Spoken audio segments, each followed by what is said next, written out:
선서, 양심에 따라 숨김과 보탬이 없이 사실 그대로 말하고 만일 거짓말이 있으면 위증의 벌을 받기로 맹세합니다. 증인 이상민. 앉으십시오. 피청구인 측에서 먼저 주신문을 하십시오. 네. 이동찬 변호사입니다. 피청구인 측 주신문 하겠습니다. 증인에 대한 2023년도에 있었던 1차 탄핵과 관련해서 질문드리겠습니다. 증인 2년 전 2023년 2월 8일에 재난대응조치 위반 그리고 품위 유지 의무 위반을 이유로 국회에서 1차로 탄핵 소추되셨죠? 네, 그렇습니다. 그리고 2023년 7월 25일 약 6개월이 지난 시점에 이곳 헌법재판소에서 재판관 전원 일치로 기각되셨죠? 네, 그렇습니다. 당시 증인에 대한 탄핵 소추가 기각된 사유가 무엇이었습니까? 재난 관련 재반 법령에 위반한 사실이 없고 성실 의무에 위반한 사실도 없으며 특히 이제 행안부 장관에게는 일반인들이 흔히 생각하는 경찰이나 소방에 관한 지휘 권한이 일체 없다는 사실이 중요한 근거가 되었던 것 같습니다. 네, 을 제79호증 제시하겠습니다. 증인에 대한 탄핵 소추가 이태원 참사와 관련되었던 것은 맞죠? 그렇습니다. 을 제79호증 판결문을 보면 북한의 지령을 받은 민주노총 간부들에 의해서 이태원 참사를 정쟁에 활용하라라는 북한의 지령을 받아서 그 혐의 포함 간첩죄로 중형이 선고되었었는데 이 사실 알고 계시죠? 네, 알고 있습니다. 당시 이런 판결을 보시면서 어떤 생각이 드셨습니까? 그때 저도 이제 언론을 통해서 이와 같은 사실을 접했는데요. 이태원 참사를 세월호 참사와 같이 진상규명 투쟁을 하고 각계각층의 분노를 최대한으로 이끌어내서 조직적으로 활동하라는 지령을 북으로부터 내린 것이라고 그렇게 언론 보도에서 제가 들은 것으로 기억을 합니다. 그래서 제가 이걸 보면서 이태원 참사와 같은 국가적 비극을 이렇게 사회 분열, 그다음에 체제 전복 수단으로 이용하고자 하는 조직적인 세력이 아직도 있구나라는 거에 대해서 제가 깜짝 놀랐고요. 게다가 이것은 정말 영화에서나 나올 법한 일인데 지금 우리 현실적으로 우리 바로 옆에서 이루어지고 있구나 하는 이런 생각을 하게 됐습니다. 네, 증인은 이 1차 탄핵 소추로 인해서 167일 동안 직무가 정지되셨었죠? 그렇습니다. 이렇게 직무가 정지될 경우에 일반적으로 국정 운영에 어떤 문제점이 발생합니까? 일단 저희 행정안전부를 위주로 말씀을 드리면 행정안전부는 다른 부처하고 조금 특이성이 있는데요. 일반 행정이나 재난 관련에 있어서 총괄 조정 업무가 상당히 중요한 업무입니다. 근데 장관이 자리에 없게 되면 차관이 결국 그 역할을 하게 돼야 되는데 장관급 부처를 가지고 총괄 조정한다는 것이 대단히 어렵습니다. 그리고 또 이제 차관이 직무대행을 함에 있어서 차관 고유의 업무도 만만치 않은데 거기다가 장관의 막중한 업무를 맡아야 하기 때문에 사실상 공백이 생기지 않을 수가 없습니다. 그리고 새로운 의사결정이라든지 새로운 정책 추진은 아예 불가능한 것이고요. 그저 현상 유지에 급급한 그런 상황이 되게 됩니다. 그건 여러 가지 문제점이 있습니다. 네, 재난 관련해서도 문제점이 있다고 하셨는데 직무정지 중에 경북 지역 산사태 그리고 오송 지하 차도 침수 발생했었죠? 그렇습니다. 당시에 재난 관리와 관련해서 어떤 문제점이 실제로 있었습니까? 잘 아시다시피 2023년 제가 직무 정지 기간 중에 굉장히 큰 집중호우가 있었습니다. 그래서 잘 아시는 바와 같이 오송 지하차도 참사가 있었고요.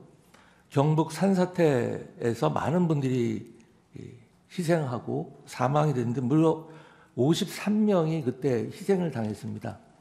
그런데 이제 재난에 있어서 가장 중요한 것은 뭐냐면은 지자체와의 협력이 가장 중요하고요. 지자체 외 소방, 경찰, 군과의 유기적인 협력이 필요한데요. 이 차관이 재난 담당 차관이 따로 있는 상황에서 행정 담당 차관이 이 업무를 도저히 해내갈 수가 없습니다. 그렇기 때문에 상당히 지장이 있었다고 생각이 되고요. 뭐 다소 자랑 같습니다만 제가 복귀한 작년의 경우에는 이 53명이 사망한 때보다 더 많은 집중호우가 내렸음에도 불구하고 사망자가 불과 6명에 그쳤습니다. 뭐 이러한 결과를 이룬 데 있어서는 수많은 분들이 적극 협력하고 뭐 운도 좋았다고 생각하지만 장관이 직접 나서서 일을 챙기는 것이 얼마나 중요한가를 하나의 큰 징표가 된다고 생각을 합니다.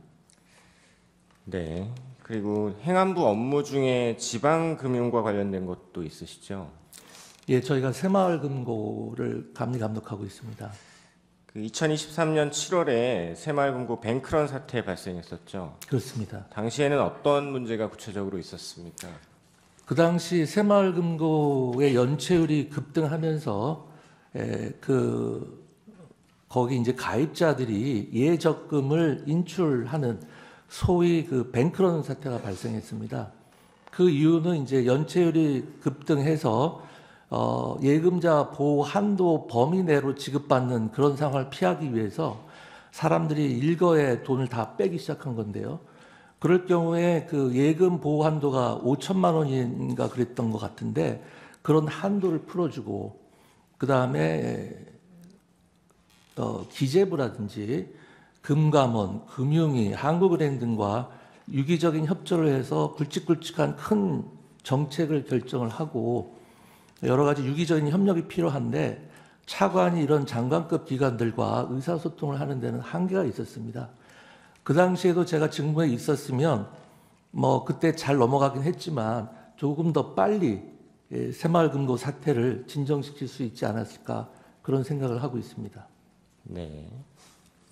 그 행안부 업무 중에 지방 행정 재정과 관련해서는 우리 국민들이 모두 알고 있는 새만금 잼버리 파행 문제 발생했었죠. 네, 그렇습니다. 그때는 어떤 문제가 있었습니까? 이 새만금에서 이루어졌던 그 세계 청소년 잼버리 대회가 뭐 시작하기 전까지는 국민들이 잘 모르고 계셨었는데 상당히 큰 행사였습니다. 그런데 그 준비 기간 거의 전 기간 동안 제가 공동위원장 중에 한 명이었음에도 불구하고 직무집행 정지 중에 있었습니다.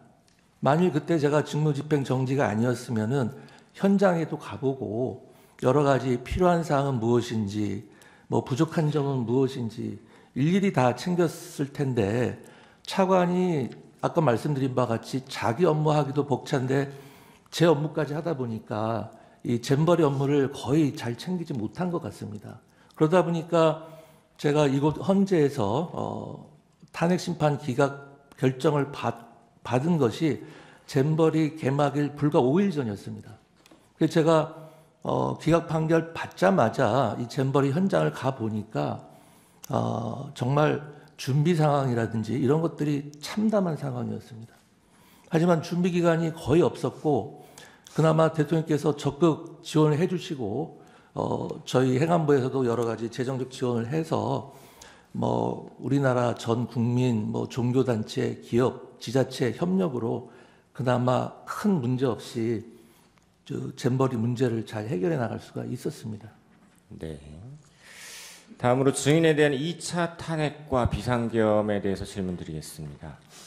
증인께서는 비상계엄 이후에 두 번째 탄핵 소추되셨죠? 그렇습니다. 그 사유는 무엇이었습니까?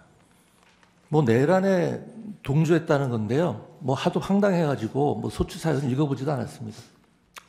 증인은 사전에 대통령이나 국방장관으로부터 비상계엄에 관한 준비나 필요한 조치를 지시받은 적 있습니까? 전혀 없습니다. 정부조직법 그리고 행안부 규정에 의하면 행안부 장관, 경찰과 소방에 대한 지휘권 있으십니까? 소방과 경찰에 대해서는 중요 정책 수립에 대해서만 지휘할 수 있는 권한이 있고 소방과 경찰에 대해서 지시를 한다거나 지휘를 할 수 있는 권한은 일체 없습니다. 네. 증인 비상계엄 선포 전에 대통령께 비상계엄 만류 의사 전달하셨죠. 네. 그리고 경찰의 출동에 관여하기는커녕 사전에 알지도 못했고 심지어 조금 전에 말씀하신 것처럼 경찰과 소방에 대한 지휘권도 없는데 왜 국회에서 증인을 탄핵 소추했다고 보십니까? 뭐 국회에서 뭐 무차별 탄핵 남발을 하는 것은 뭐 어제 오늘의 일이 아니고요.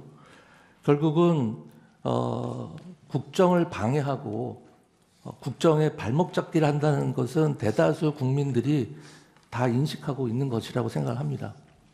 네. 증인은 이 정부 들어 29건의 총 탄핵 소추 중에 2번을 직접 겪으셨습니다. 네. 그 경험에 비추어서 이러한 탄핵들이 국정에 어느 정도 지장을 주는 수준을 넘어서 국정 마비를 초래한다라고 보십니까? 제가 좀 전에 말씀드린 바와 같이 행정안전부만 해도 사실상 현상 유지만 할 수 있을 뿐이지 아무것도 할 수 있는 게 없었습니다. 인사도 저희 행정안전부 자체 내 인사도 적체가 됐었고 새로운 정책 추진하는 것은 엄두도 낼 수 없는 상황이었습니다. 그런데 지금과 같이 동시다발적으로 총리, 감사원장, 방통위원장은 간신히 해소가 됐습니다만 중앙지검장, 그 밖에 특정인의 수사를 담당하던 수많은 검사들이 동시다발적으로 탄핵을 당하는 상황에서는 국정이 마비되지 않고 있다는 것이 오히려 좀 신기하다고 생각합니다. 네. 증인 2차 탄핵 소추 당하시고 사임하셨죠? 그렇습니다. 장관의 자리가 이렇게 중요한데 사임하신 이유는 무엇입니까? 이 탄핵을 보통 당하게 되면 뭐 한 6개월, 반년 가까이 직무를 전혀 수행할 수 없게 되는데 제가 1차 탄핵 그 소추 기간 동안에 그 행정안전부가 얼마나 많은 기능의 장애가 있었고 고통을 당했는지 그리고 국정에 얼마나 많은 피해를 주고 결국 그 피해가 고스란히 국민들에게 돌아간다는 것을 너무나 잘 알고 있었습니다. 또다시 탄핵을 당하게 되면 탄핵 기간 중에서는 제가 사임할 수도 없고 새로운 장관을 임명할 수도 없습니다. 또다시 6개월이라는 반년이라는 긴 세월을 국정의 공백이 초래될 수밖에 없는 상황을 제가 다시 초래할 수는 없었습니다. 제 입장에서는 이 부당한 탄핵에 대해서 당당하게 맞서고 싶은 생각이 훨씬 더 컸습니다만 그로 인한 그 국정 부담 그리고 국민의 피해를 생각할 때 당연히 제가 개인적인 입장은 내려놔야 된다고 생각을 하고서 사퇴를 대통령께 말씀을 드린 겁니다. 네. 다음으로 비상계엄 선포 전 국무회의에 관해 여쭤보겠습니다. 대통령께서 비상계엄 선포 이전에도 평소에도 이런 얘기 하신 적 있는지 한번 들어봐 주십시오. 야당이 국무위원들을 지속적으로 탄핵해서 국정의 마비가 초래된다. 위헌적인 입법안들을 계속해서 통과시켜 제2요구를 할 수밖에 없다. 이재명 대표에 대한 수사가 진행 중인데 관련 사건 특검법을 통과시키니 거부할 수밖에 없다. 2025년도 정부 예산 중에는 민생 예산, 범죄 수사에 필요한 예산, 미래산업 R&D 예산, 국방, 안보 관련 예산 등 중요 정부 정책 관련 예산들을 모조리 삭감해서 일을 할 수가 없다. 이런 문제점 토로하는 거 들어보셨습니까? 예, 통상 이제 국무회의를 일주일에 한 번씩 하는데 대통령께서는 격주간격으로 주재를 하십니다. 그러면 국무회의 때 모두 말씀과 마무리 말씀이 있는데 모두 말씀은 그대로 방송에 담기기 때문에 모두 말씀 때는 그런 말씀을 안 하셨는데 보통 마무리 말씀은 이제 비공개 상황이기 때문에 그런 말씀을 자주 하셨고 각종 행사에 제가 수행하는 경우가 많았는데 그 행사 전후로 한 환담장이라든지 오만찬 자리에서 그런 말씀을 많이 하시면서 고충을 토로하신 적이 꽤 있습니다. 네. 현재 국무회의 구성은 여가부 장관 공석 제외하고 20명이죠. 그렇습니다. 이 국무회의는 심의기관입니까? 의결기관입니까? 지금 뭐 실무적으로도 그렇고 학설상으로도 심의 자문기관으로 제가 알고 있습니다. 의결기관은 아닌 것으로 알고 있습니다. 그럼 그 국무회의를 네. 예. 의결기관이라고 한다면 그 의결 자체에 특별한 의미가 있고 어떤 행정적인 어떤 결정의 의미가 있어야 되는데 뭐 방통이나 국회나 뭐 국민권익이나 이런 곳들이 이른바 의결기관인 것이고 이 국무회의 자체는 국민이 선출한 대통령이 정당성을 가지시는 분이고 국무위원은 대통령께서 그러한 정당성에 기인해서 임명한 사람들이기 때문에 국무회의에서의 어떤 심의사항에 대해서는 결국은 최종적으로 대통령께서 결정하고 판단할 사항이기 때문에 그 국무회의의 실질적 성격은 심의 자문기관으로 보는 것이 맞다고 생각합니다. 네. 증인은 계엄 선포 당일 20시 40분경에 대통령 집무실에 도착하셨죠? 뭐 그 즈음일 겁니다. 증인이 도착했을 때 집무실에 국방장관 그리고 법무부 장관 먼저 도착해 계셨죠? 그렇습니다. 증인이 이렇게 집무실에 도착하고 약 2분 정도 지난 시점에 대통령께서 국무총리도 들어오라고 하지라고 해서 집무실 옆 대회의실에 있던 국무총리, 통일부 장관이 들어왔고 잠시 뒤에 외교부 장관, 국정원장도 함께 집무실로 들어왔죠. 예, 제가 기억하는 바는 그렇습니다. 당시에 집무실에 들어온 국무위원들은 대통령이 비상계엄을 선포하려고 한다라는 사실을 모두 알게 되었었죠. 네, 그렇습니다. 네. 그래서 외교부 장관이 대통령에게 외교관계에 영향을 끼치는 것이 너무 크다라며 만류 의사를 전달하셨죠. 그렇습니다. 이에 대해서 대통령은 안다, 길지 않을 것이다, 다 생각했다, 순간적으로 하는 것이 아니다, 깊이 생각했다, 무엇보다 탄핵 때문에 도저히 안 되겠다, 감사원장, 중앙지검장 탄핵을 하는 마당에 도저히 안 될 것 같다, 이런 이야기 하셨죠. 그렇습니다. 뭐 표현상의 차이인데요. 길지 않을 것이라고 한 게 아니라 오래 가지 않을 것이다. 이렇게 말씀하셨던 것 같습니다. 네. 그 이후에 국방부 장관을 제외한 그 자리에 있던 국무위원들이 바로 옆 대회의실로 나가서 비상계엄을 주제로 의견을 나누셨죠. 예. 그리고 누군가 증인에게 행안부 장관이 가서 말씀 좀 드려보라라고 해서 증인이 다시 집무실로 들어갔고 대통령에게 만류 의사 전달하셨죠. 그렇습니다. 그리고 국무총리도 두세 번 집무실로 들어가서 대통령과 이야기를 나누고 나오셨죠. 예, 그렇습니다. 그 과정에서 누군가 국무회의를 해야 한다 네. 이런 이야기를 했고 그래서 국무총리가 대통령께 국무회의 의사를 확인하기 위해서 또 들어가셨었죠. 예, 맞습니다. 그리고 예정되었던 22시가 다가올 즈음 대통령이 국무위원들 다 오셨냐라고 물어보기도 했죠. 예, 그렇습니다. 다 도착하지 못했다는 말을 듣고 대통령이 다시 또 기다렸고 과반인 11명의 국무위원이 도착했다는 이야기를 듣고 대회의실로 나와서 앉으셨죠. 네, 맞습니다. 11명이 모였을 때 그 모인 국무위원들은 자신들이 모인 이유가 비상계엄 선포 때문이라는 것을 다들 알고 있었습니까? 네, 당연하죠. 네. 김용현 국방부 장관은 당시 비상계엄 선포문을 복사해서 나누어 주었다고 진술했는데 증인은 이 선포문을 본 기억이 있으십니까? 그 당시 워낙 경황이 없어가지고요. 제가 정확한 기억은 없습니다만 다른 분들이 그렇게 진술을 하시는 것 같습니다. 그렇다면 그분들 진술이 맞을 겁니다. 네. 대통령께서는 11명의 국무위원들이 다 모여서 이제 국무회의가 구성된 이후에 어떤 말씀을 하셨습니까? 그 당시 상황이 이제 대통령께서 아까 말씀하신 것처럼 10시 이제 발표 시간이 다가오니까 이 대접견실 쪽으로 잠깐 건너오셔서 국무위원들 다 모였느냐 그렇게 말씀을 하셨는데 그때 아마 의사 정족수가 안 된 것으로 알고 있습니다. 그래서 다시 대통령 집무실로 들어가셨고 아마 11명이라는 의사 정족수가 채워진 다음에 대통령께서 정장을 갖추고 다시 들어오셔가지고 그 대접견실 중앙에 앉으시고 저희 국무위원들은 다시 자리를 정돈해서 그 주위로 이렇게 쭉 나란히 앉고 그 당시 몇 분 계셨던 수석 비서관들은 다 자리에서 빠졌습니다. 그러고 나서 저희들이 이제 계속 논의를 이어서 대통령님을 좀 만류하는 그런 취지의 이야기를 했고요. 대통령께서는 뭐라고 말씀하셨냐면은 여러분들이 이야기하는 그러한 뭐 경제, 외교의 영향, 정무적인 부담 이런 거 다 안다. 나도 신중하고 깊게 생각을 했다. 내가 왜 그 점을 고민을 안 했겠냐.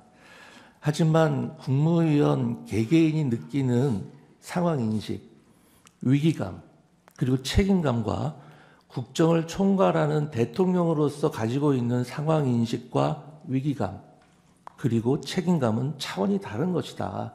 이런 말씀을 마지막으로 하셨습니다. 그때 제가 받은 느낌이 뭐였냐면은, 제가 1차 탄핵소추 때 그렇게 심각한 영향이 있었는데, 과연 그러면은 타 부처 장관들은 그런 사정을 알았을까? 그런 생각을 했습니다. 그리고 지금과 같이 그 동시다발적으로 여러 명의 그 부처, 방통위는 아예 기능을 정지해 버린 상태였고, 수많은 사람이 탄핵을 당하고, 예산은, 각 부처 예산은 뭐 조금 깎인 것도 있고, 많이 깎인 것도 있겠지만, 국정 전반적으로 봤을 때는 엄청난 예산이 유사일에 처음으로 깎인 상황이고, 정부에서 추진하는 법령은 다 국회 통과를 못하고 정말 엉뚱한 법령들을 통과돼서 대통령으로 하여금 거부권을 행사하지 않으면 안 되게 만드는 그런 상황이 되면 정말 대통령님의 고심이 크셨을 수밖에 없겠구나라는 생각을 그때 그 말씀을 듣고 다시 한번 하게 됐고요. 다른 국무위원들도 아마 비슷한 생각을 했을 겁니다. 대통령님의 고심을 그 당시 충분히 이해할 수 있었고, 참 우리가 저렇게까지 같이 고민을 못한 것에 대해서 상당히 죄송스러운 마음도 있었습니다. 그러면 국무회의 당시의 비상계엄 선포에 대해서 찬성 또는 반대 의견을 밝힌 국무위원들도 있으셨죠? 그 당시 분위기를 정확히 말씀드리면요. 찬성과 반대를 밝히는 자리가 아니었기 때문에 어느 누구도 찬성이니 반대니 이런 워딩 자체를 한 사람은 없었습니다. 거기 모인 국무위원들은 전부 다 이제 아까 얼핏 말씀하셨지만 대리인께서 이 뭐 선포 전 국무회의를 거치도록 국무회의 심의를 거치도록 되어 있네요라고 누가 얘기를 했기 때문에 거기에 대해서 이번 비상계엄이 위헌이다, 위법이다라고 생각한 사람은 아무도 없었습니다.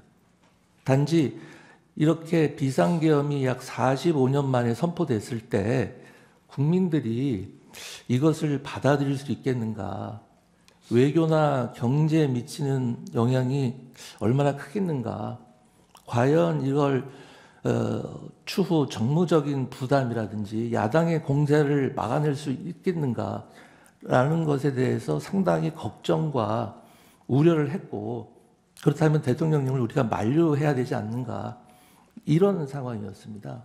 한 사람씩 뭐 돌아가면서 찬성 반대를 밝히는 자리도 아니었고요. 몇몇 분이 그런 이야기를 하면 대부분 공감하면서 말씀을 추가로 하시는 분들도 있었고, 뭐 거기에 공감은 하지만 아무 말씀도 안 하는 분도 있었고, 하지만 뭐 거기에 대해서 뭐 반대하거나 찬성하거나 뭐 이런 분은 없었고요. 전반적으로 모든 국무위원들이 걱정과 우려 속에 대통령을 만류해야 되는 거 아니냐, 이런 상황이었습니다. 네. 그러고 나서 이제 대통령께서 국무회의 마치고 예정된 원래 22시를 넘긴 22시 22분경에 브리핑룸으로 내려가서 23분부터 대국민 담화와 함께 비상계엄 선포하셨죠. 네.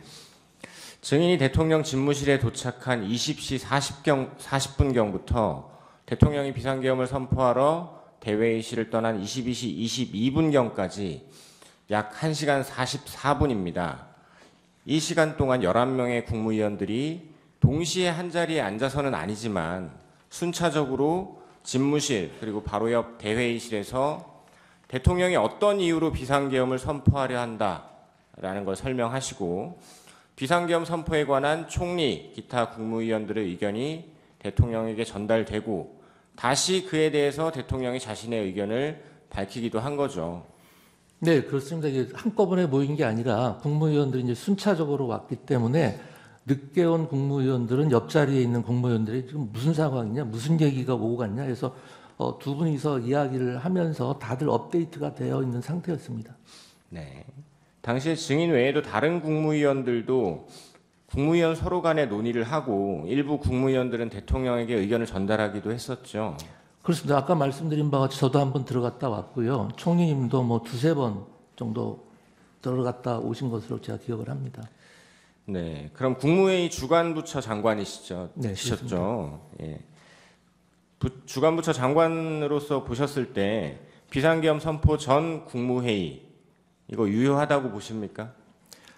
그 유효 여부를 제가 판단할 지위에 있지는 않고요. 다만 제가 분명하게 말씀드릴 수 있는 것은 당시 그 자리에 있던 국무위원들은 모두 국무회의를 한다고 생각을 하고 있었습니다. 왜 그러냐면은 아까 이야기가 나왔습니다만 국무회의 심의를 거쳐야 하는 것이 아니냐라는 이야기가 있었고 그에 따라서 총리님께서 대통령님 의사를 확인하러 다녀오셨고 다녀오셔서 대통령께서 국무회의 개최를 지시하셨다. 이런 말씀을 총리님께서 직접 하셨고요. 그다음에 국무위원 의사정족수인 11명이 모일 때까지 저희가 다 기다렸고 심지어 대통령께서도 10시 발표 예정이었던 계엄 선포를 거의 30분 가까이 늦추면서 국무회의 의사정족수가 되기를 기다렸던 것이고요. 그다음에 의사정족수가 된 다음에는 아까 말씀드렸습니다만 대통령께서 정장을 갖추시고 저희들이 모여있던 대접견실로 건너오셔서 중앙에 앉으시고 저희들도 자리를 다시 한번 정리해서 앉았고 그때 있던 수석 비서관들도 다 빠지고 이런 상황이었습니다. 그렇기 때문에 당시 참석했던 국무위원들 자체는 다 국무회의를 한다고 생각을 했을 겁니다. 저뿐만이 아니라 다만 그것이 국무회의로서 인정을 받을 수 있느냐 없느냐는 또 별개의 문제라고 생각을 합니다. 네. 회의록에 대해서 여쭤보겠습니다. 국무회의 끝나고 누군가 회의록은 만들어야 되지 않냐라고 해서 증인이 대통령 부속실 직원에게 참석자, 모인 시간, 헤어진 시간, 발언 요지를 메모해 주라라고 하셨죠. 그렇습니다. 통상 국무회의 회의록은 언제 작성됩니까? 국무회의가 개최된 때로부터 빠르면 7일, 통상 뭐 한 열흘 이내 이렇게 만들어지는 것으로 알고 있습니다. 네. 비상계엄 선포 당시 회의록이 작성되지 않은 이유는 무엇입니까? 이 첫 번째 이유는요. 원래 그 회의록 작성의 책임자는 저희 행안부의 의정관이 작성하도록 되어 있는데 그 당시 국무회의에 의정관이 참석을 간사입니다. 간사인데 이 간사가 참석을 못했기 때문에 국무회의 참석자라든지 개최 시간, 종료 시간, 발언 요지 등을 확인하는 데 시간이 걸렸을 것이고요. 무엇보다도 이제 그 비상계엄 선포 이후에 비상계엄이 뭐 내란이다라고 몰아붙이면서 뭐 회의록 작성을 하는 것이 비상계엄에 동조하거나 비상계엄을 방조하는 것이 아니냐라는 분위기가 형성돼 있었던 것 같습니다. 그런 상황에서 더 이상 회의록을 작성할 수는 없었을 것이라고 생각을 하고요. 제가 12월 8일자로 사퇴를 했기 때문에 그 이후의 정황에 대해서는 제가 자세히 잘 모르겠습니다. 네. 국무위원들 국무회의 후에 부서는 실제로 어떻게 이루어집니까? 부서는 국무회의를 마친 다음에 그 관계 장관들이 자기 집무실로 돌아가서 전자적인 서명을 하는 방식으로 이루어집니다. 그럼 이 사건 비상계엄 선포 관련 국무회의 때 부서가 없었던 이유가 무엇이라고 생각하십니까? 제가 알기로는 부서의 시점에 대해서는 특별한 규정이 없는 것으로 알고 있습니다. 이번 비상계엄과 같은 아주 특수하고 급박한 상황에서는 그렇기 때문에 부서가 사후적으로도 이루어질 수 있다고 개인적으로 생각을 하는데 아까도 말씀드렸다시피 비상계엄 선포됐던 시간이 워낙 짧고 그 이후에 내란이다 뭐다 각종 혼란스러운 상황이 이어졌기 때문에 소관 부처에서도 부서를 한다는 것을 놓친 것이 아닌가 이런 생각을 합니다. 네. 부서라는 것은 대응 선포 같은 대통령의 저 법적 행위에 대해서 하는 거지 국무회의록에다가 부서하는 거는 그건 전혀 아닙니다. 그건 아니죠. 네, 전혀 지금 아닙니다. 잘못 말씀하신 것 같아서. 아니 그러니까요. 국무회의록에 부서하는 거는 아니잖아요. 아닙니다. 네. 그러니까 계엄 선포면은 국방장관, 관계장관과 총리, 대통령이 하는데 그런 거는 사후에도 할 수 있는 문제예요. 네네. 그런 취지로 드린 말씀인데 약간 좀 오해가 있었던 것 같습니다. 국무회의 자체에 대해서는 부서가 없고요. 대통령의 행위에 대해서 부서를 하는 겁니다. 국무회의 심의를 거친. 네. 잠깐만요. 15분 이어서 쓰시겠습니까? 네, 이어서 쓰겠습니다. 그렇게 하십시오. 15분. 쪽지 관련해서 여쭤보겠습니다. 대통령이 평소 뭐 증인 포함 국무위원들에게 어떤 지시하실 내용이 있으실 경우에 보통은 어떻게 합니까? 전화로 합니까? 아니면 문건 같은 걸로 합니까? 그 면전에서 지시하실 때는 그냥 말씀을 하시고요.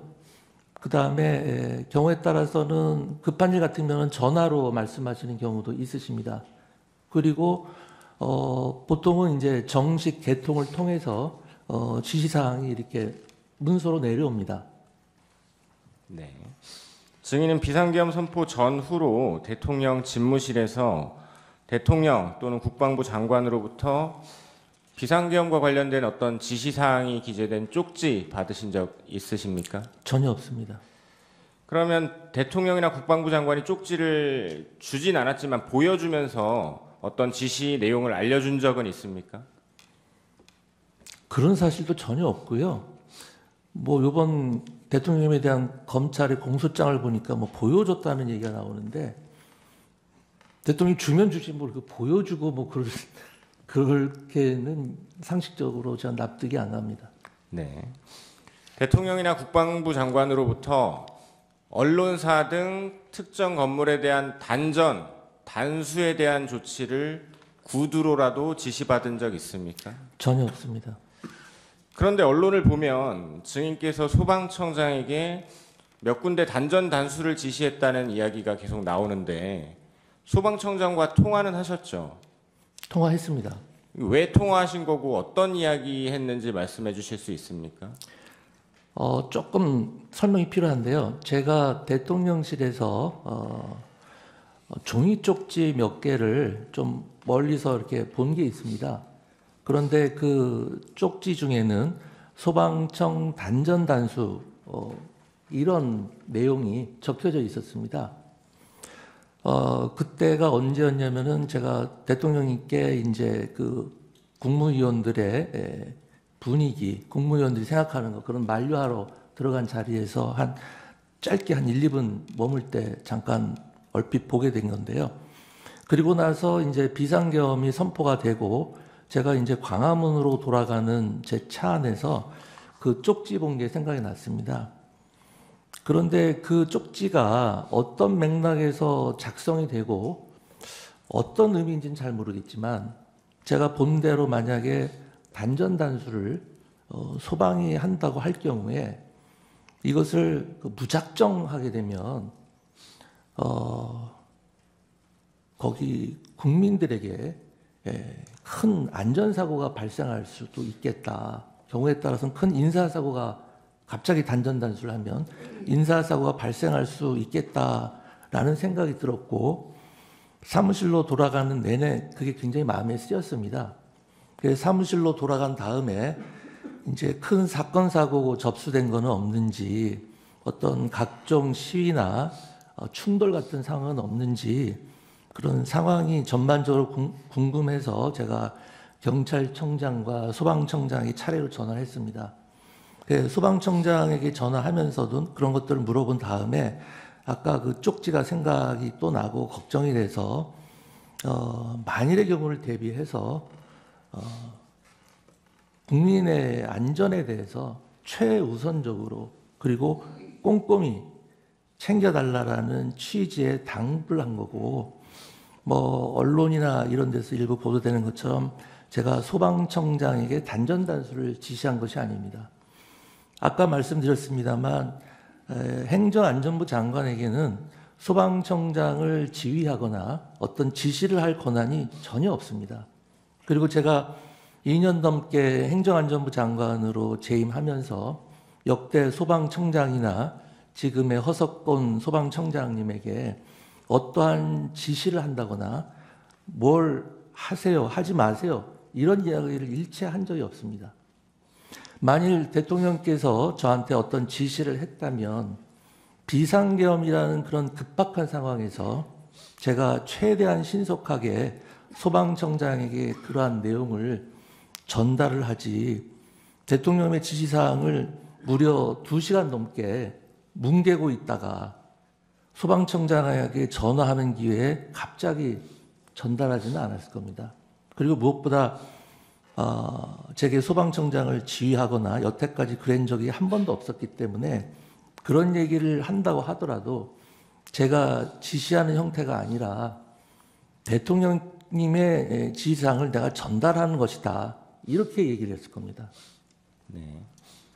그럼 증인이 보셨다는 그 종이 문건 대통령 아닌 다른 누군가가 증인에게 전달한 적은 없습니까? 전혀 없습니다. 그러면 그 종이에 적혀 있다는 지금 언론에 언급되는 몇몇 장소에 계엄군이 가지도 않은 거 알고 계시죠? 네, 알고 있습니다. 그럼 상식적으로 그 장소들에 대한 단전단수 얘기도 필요 없는 거죠? 그렇죠. 당연하죠. 단전단수 관련해서 대통령 지시나 국방부 장관 협조 요청도 따로 받은 적 없으시죠? 없습니다.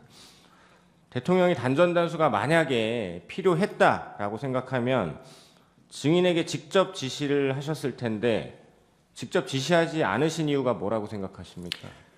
가장 근본적인 이유는 이번 비상계엄에서 그러한 조치는 아예 배제됐기 때문에 지시를 할 이유가 없었다고 생각을 하고요. 이태원 참사 이후에 헌재 결정문에도 나와 있지만은 행안부 장관에게 경찰이나 소방에 대한 지시 권한이 없다는 것은 다 알려진 상황이었고 대통령께서 누구보다도 그 점을 잘 알고 계시기 때문에 저한테 그런 유형의 지시를 내릴 일이 없었을 겁니다. 네. 그럼 증인은 대통령이나 국방부 장관이 증인 말고 최상목 경제부총리에게 쪽지 주는 거 보셨습니까? 저는 못 봤습니다. 네. 다음 행안부 간부회의 관련해서 몇 가지 묻겠습니다. 증인 23시 10분경 용산에서 출발하고 23시 30분경 집무실 도착 그리고 00시 00분경 행안부 간부회의 주최하셨죠? 네.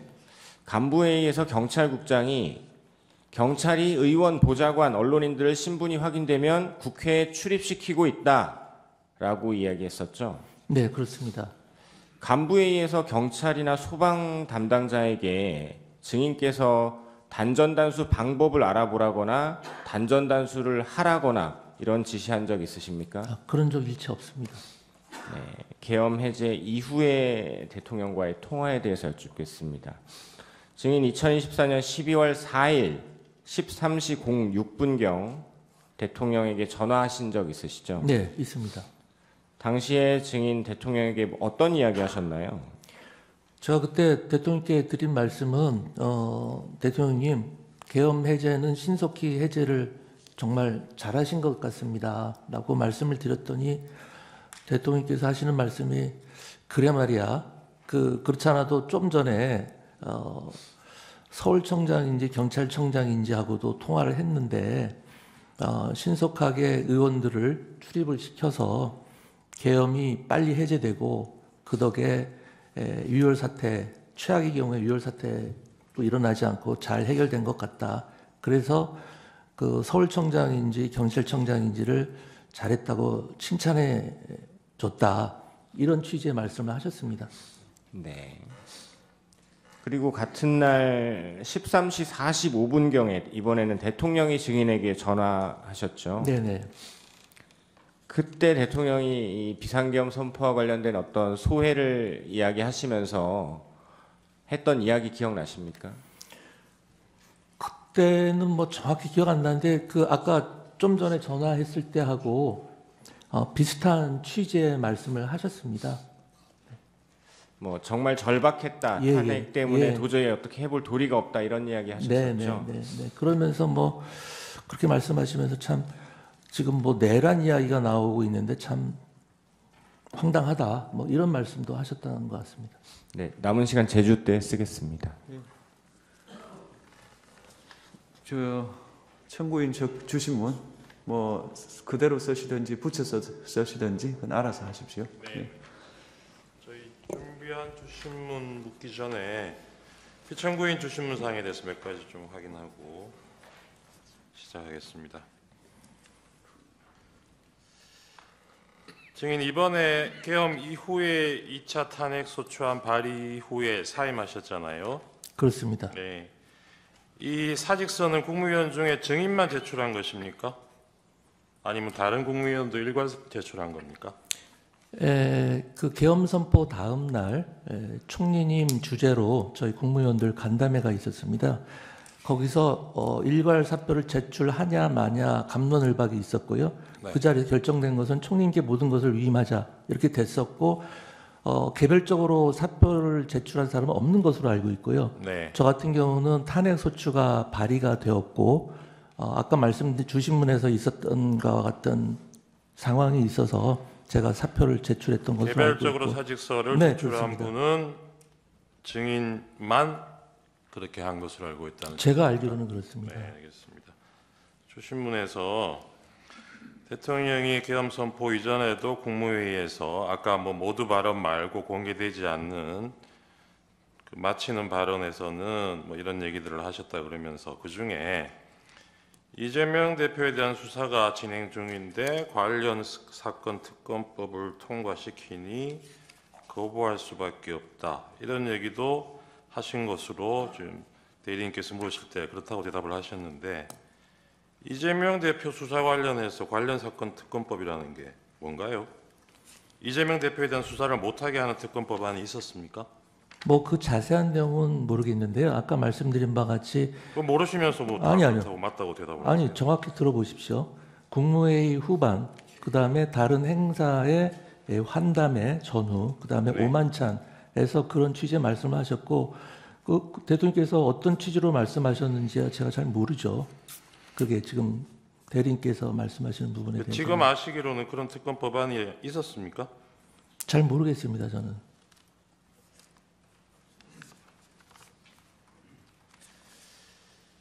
증인 도착하셨을 때 국방부 장관이 있었고 법무부 장관 미리 와 있었죠.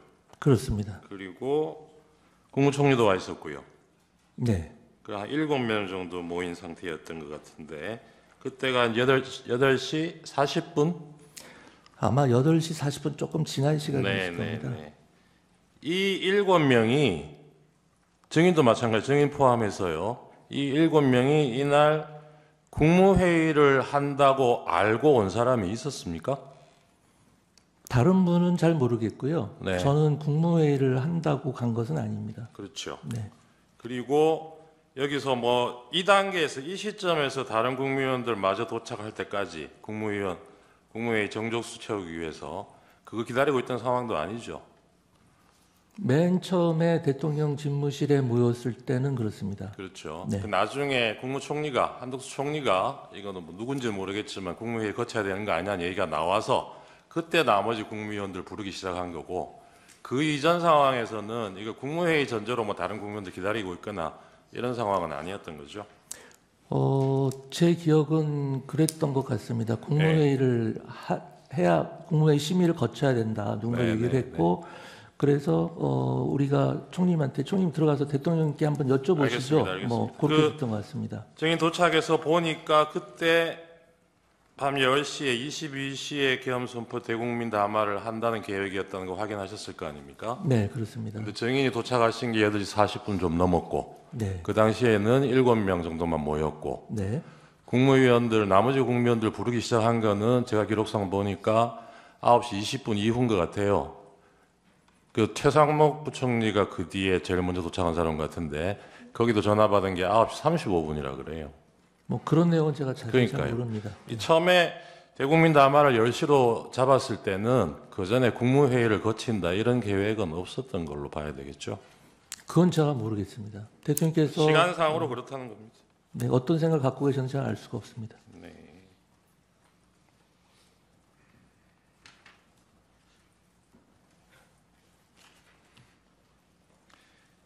그 국무회의 거쳐야 되는 거 아니냐 이런 얘기하고 그때 이제 나머지 국무위원들 연락하기 시작해서 최초로 온 사람이 최상목 부총리였던 거는 기억나십니까? 국무위원들 도착 순서라든지 그런 것은 기억을 하지 못하고 있습니다. 그 네. 당시 뭐 그걸 일일이 확인하거나 기억에 남아 있지 않는 아까 상황이었습니다.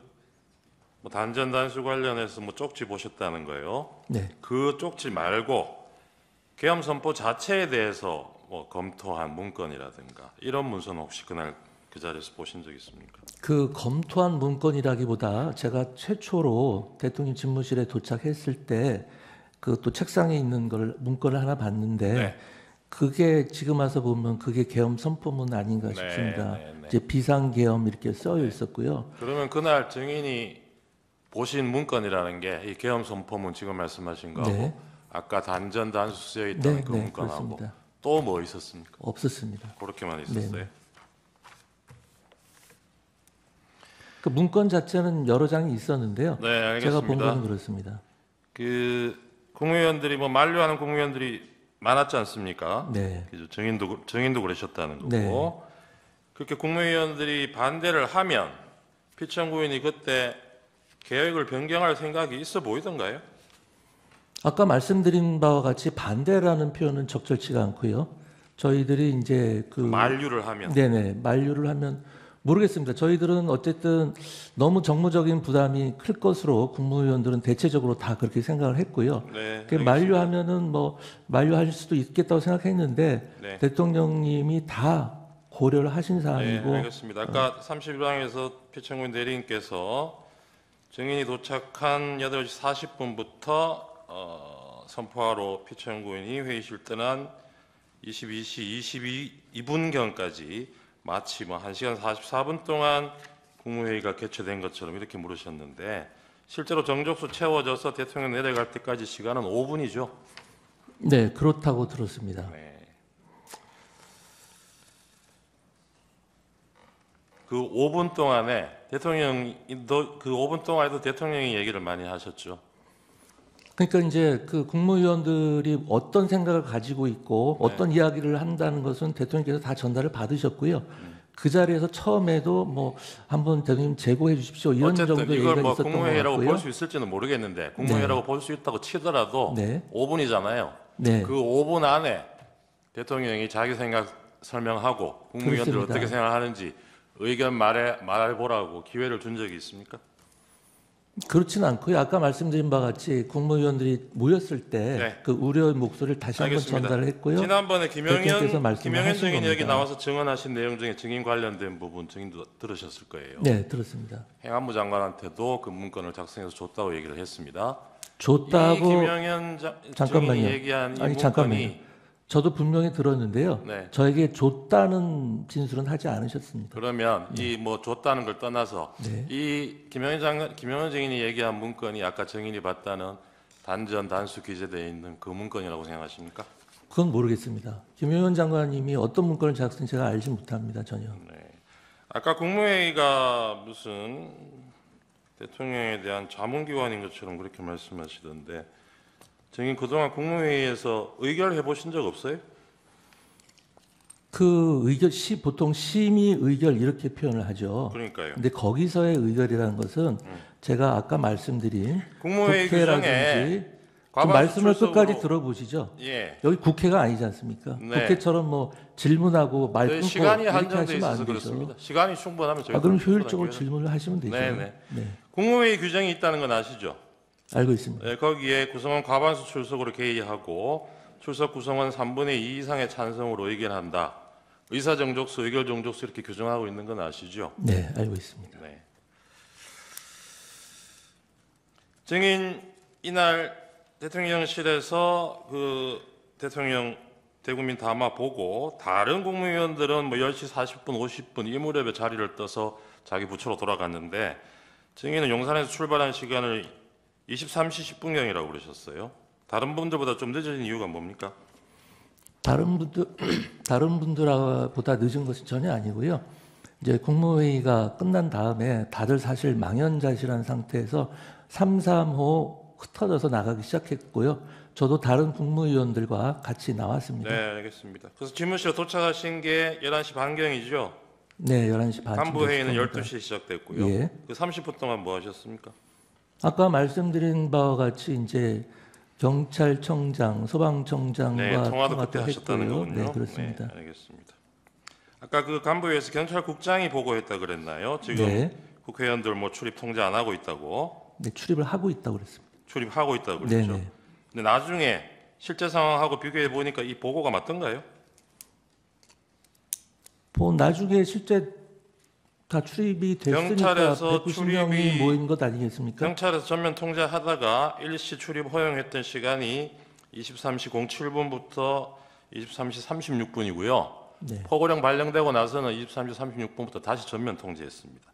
그러니까 정인이 간부 회의 시작한 12시 이 무렵에는 다시 전면 통제하고 있던 시점이에요. 나중에 그거 확인 안 해보셨습니까? 뭐 지금 근데 그 시점에서 경찰국장이 왜 그런 보고를 했냐 이런 취지의 질문이신 것 같은데요.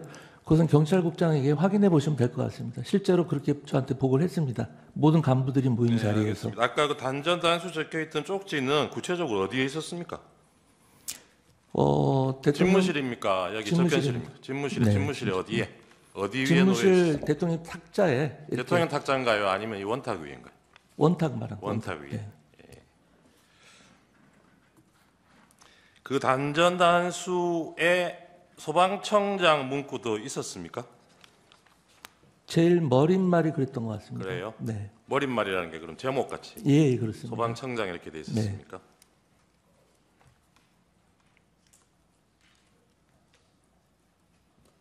아까 저 표창구인 대리인 물으실 때는 이게 대통령이 이런 관련 지시를 했으면 2시간이나 있다가 이 소방청장한테 전화를 했겠느냐 그랬는데 실제로 전화한 시간은 계엄 선포되고 1시간 정도 뒤죠.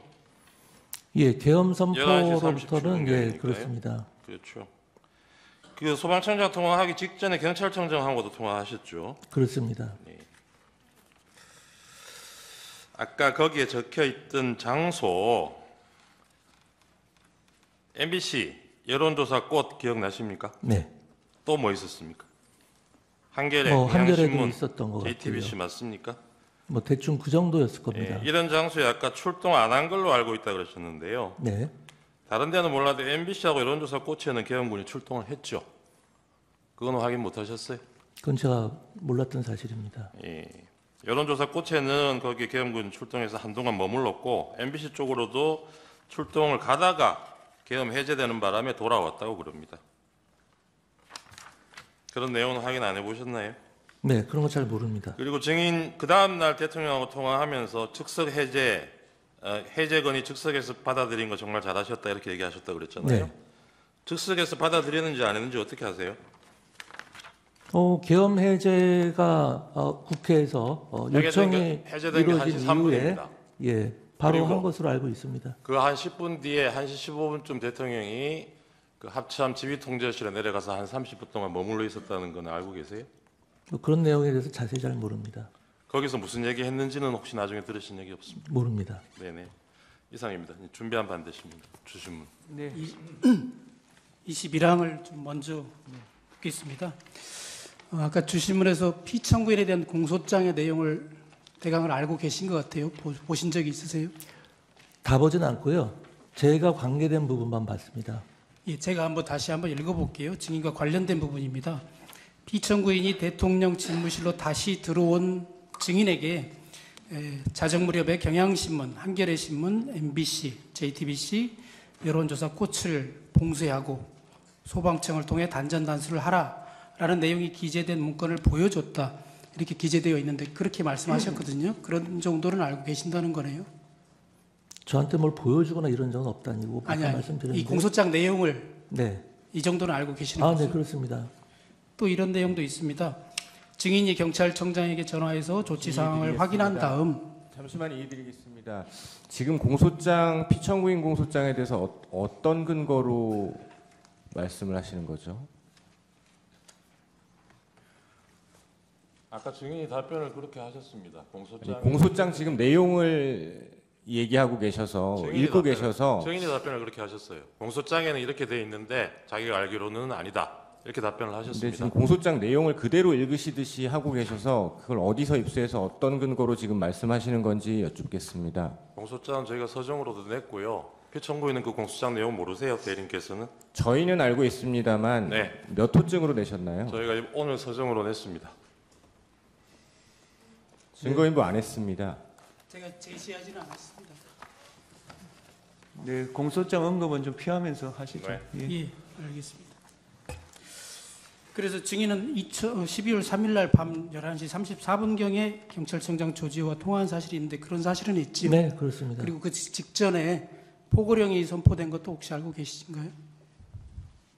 계엄사령관에 그 의해서. 전인지 후인지는 모르겠습니다만 포고령 이야기는 듣긴 들었던 것 같습니다.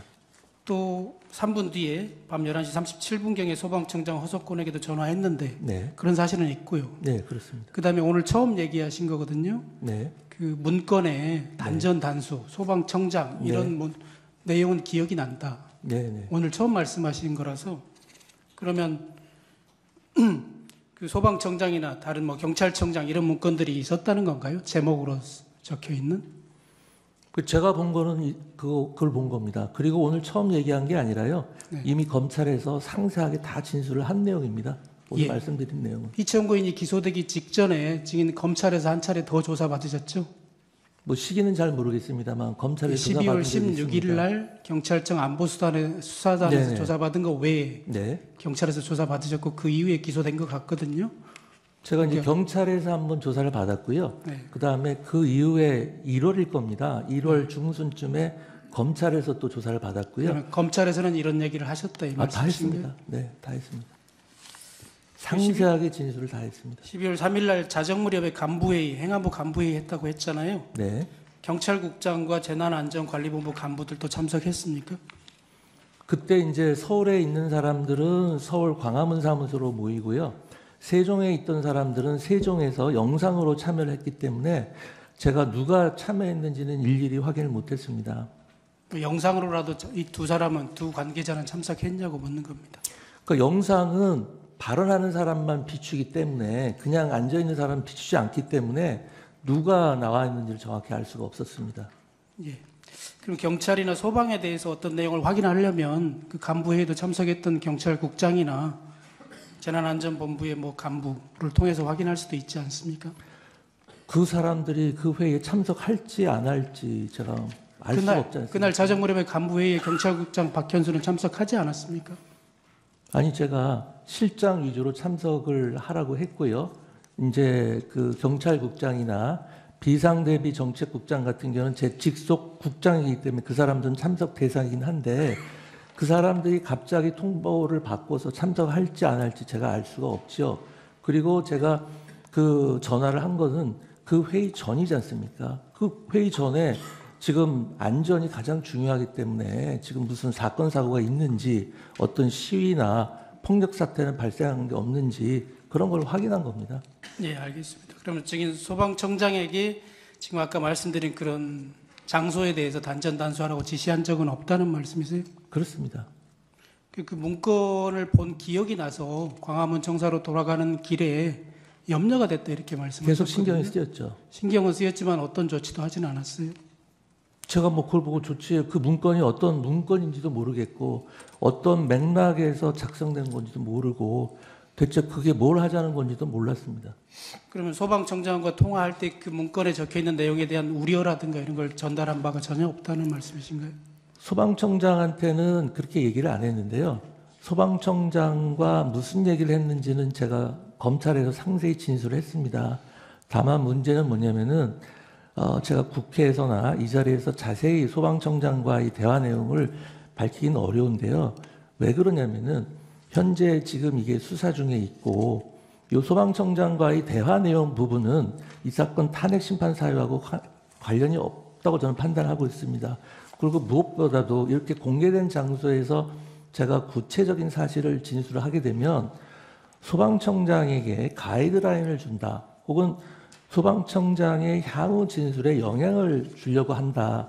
라는 오해를 받을 수가 있기 때문에 더 이상 자세한 내용에 대해서는 제가 답변 드리기가 좀 곤란하다는 점을 좀 양해해 주시기 바랍니다. 증인 그렇게 말씀하시지만 이미 허석권 소방청장은 1월 13일에 국회 행안위에서 출석해서 증인으로부터 단전단조 지시를 받았다는 취지로 증언까지 한 바 있거든요. 그 내용 보도를 통해서 보시지 않으셨어요? 제가 일부를 봤는데요.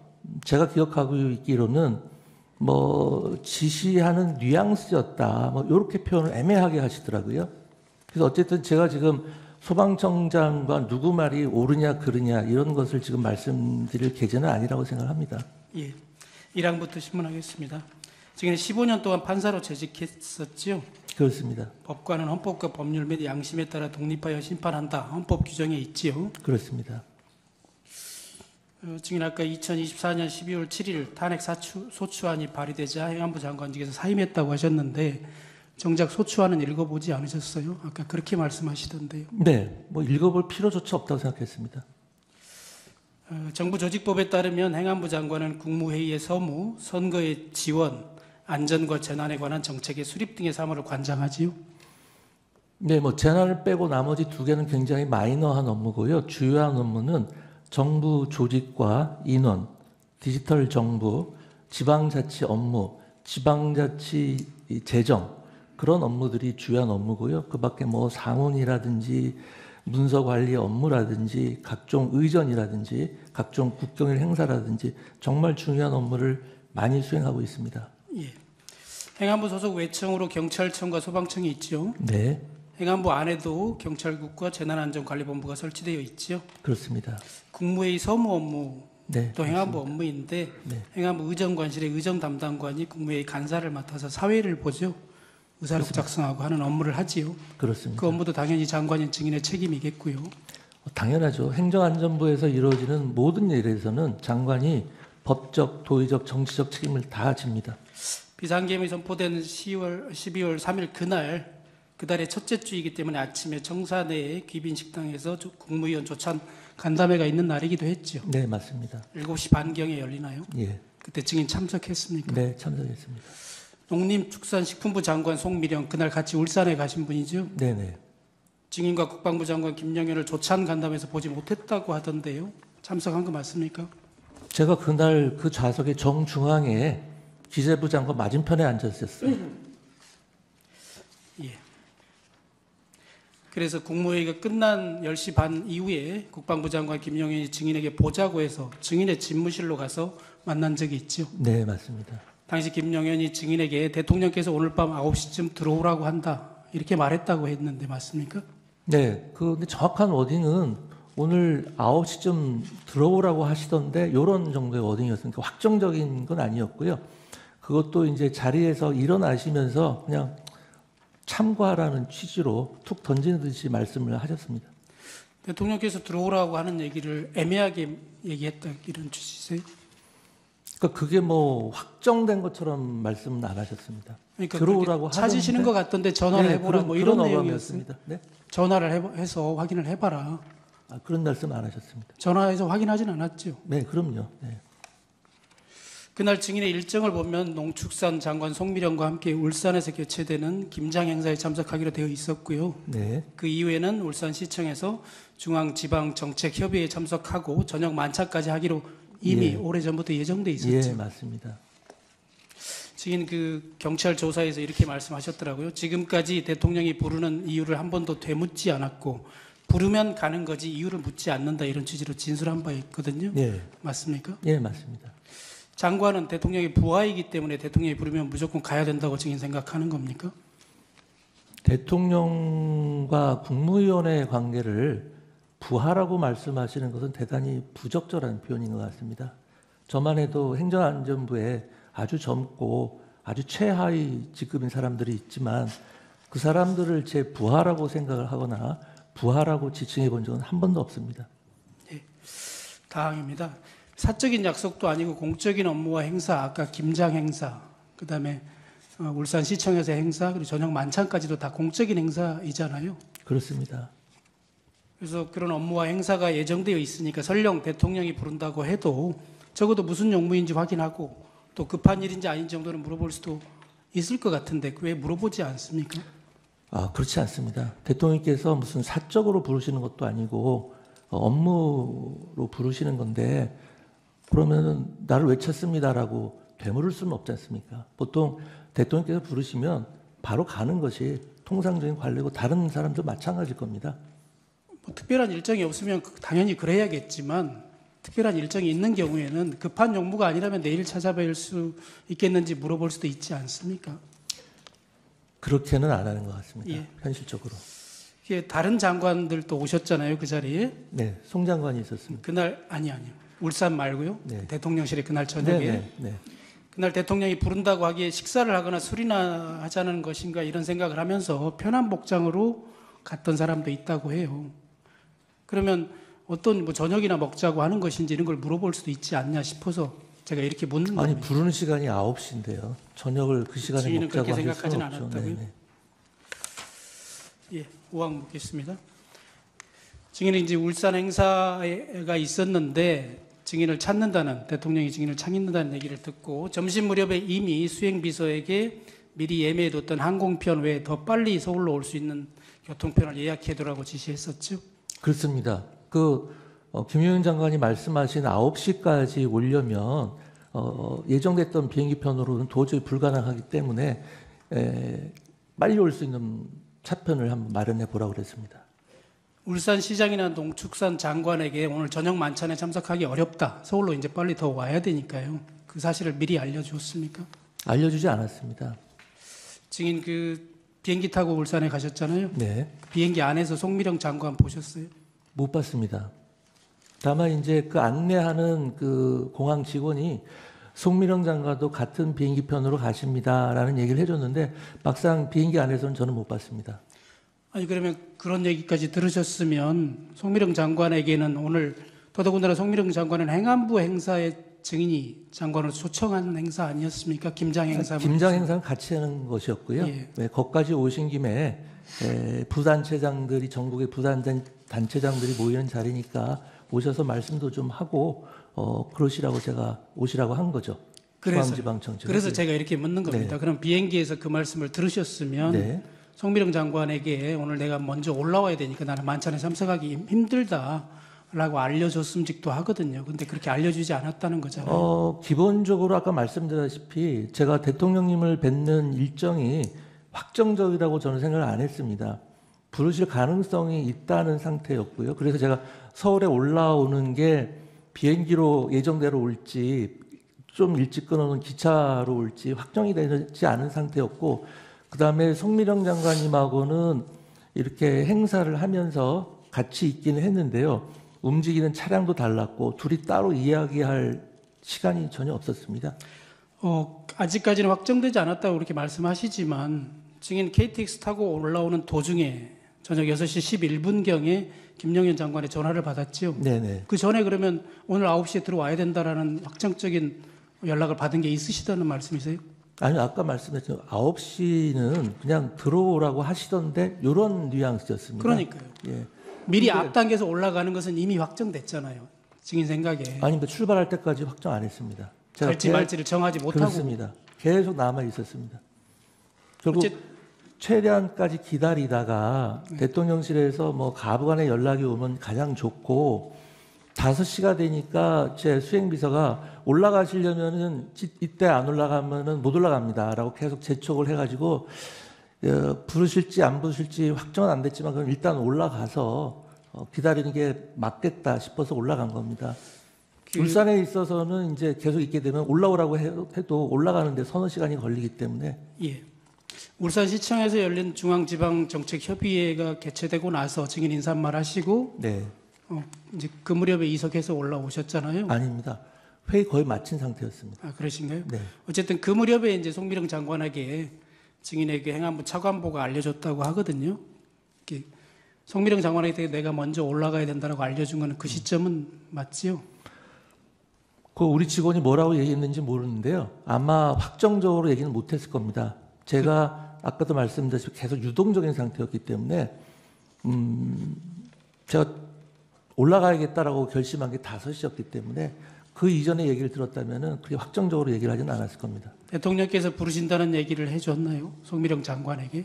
송미령 장관한테 아까 이야기할 기회도 없었고 기회가 있었다 하더라도 그런 이야기는 안 합니다. 아니요, 장관에게 증인이 직접 얘기했는지를 묻는 게 아니고요. 이제 먼저 떠나야 된다라고 일러줬잖아요. 그때 대통령실에서 제가 부르니까 일러주지 않았다니까요. 떠나야 된다는 얘기를 제가 한 적이 없습니다. 송미령 장관. 차관보가 그러면 증인이 시키지 않은 걸 알려줬다는 겁니까? 네, 저 시킨 적 없습니다. 그래요? 네. 저희 KTX 열차 타고 오는 중에 김영현 장관의 비화폰으로 전화를 받았죠. 아니 일반 전화로 받았지요. 네. 그래서 비화폰으로 전화를 다시 하라고 했다고 해서 전화를 했다고 했죠. 그게 이제 전화를 받았더니 네. 그 김영현 장관님이 혹시 비화폰, 그러니까 저는 보안폰이라고 표현하는데 보안폰 지금 가지고 있냐라고 물어보시더라고요.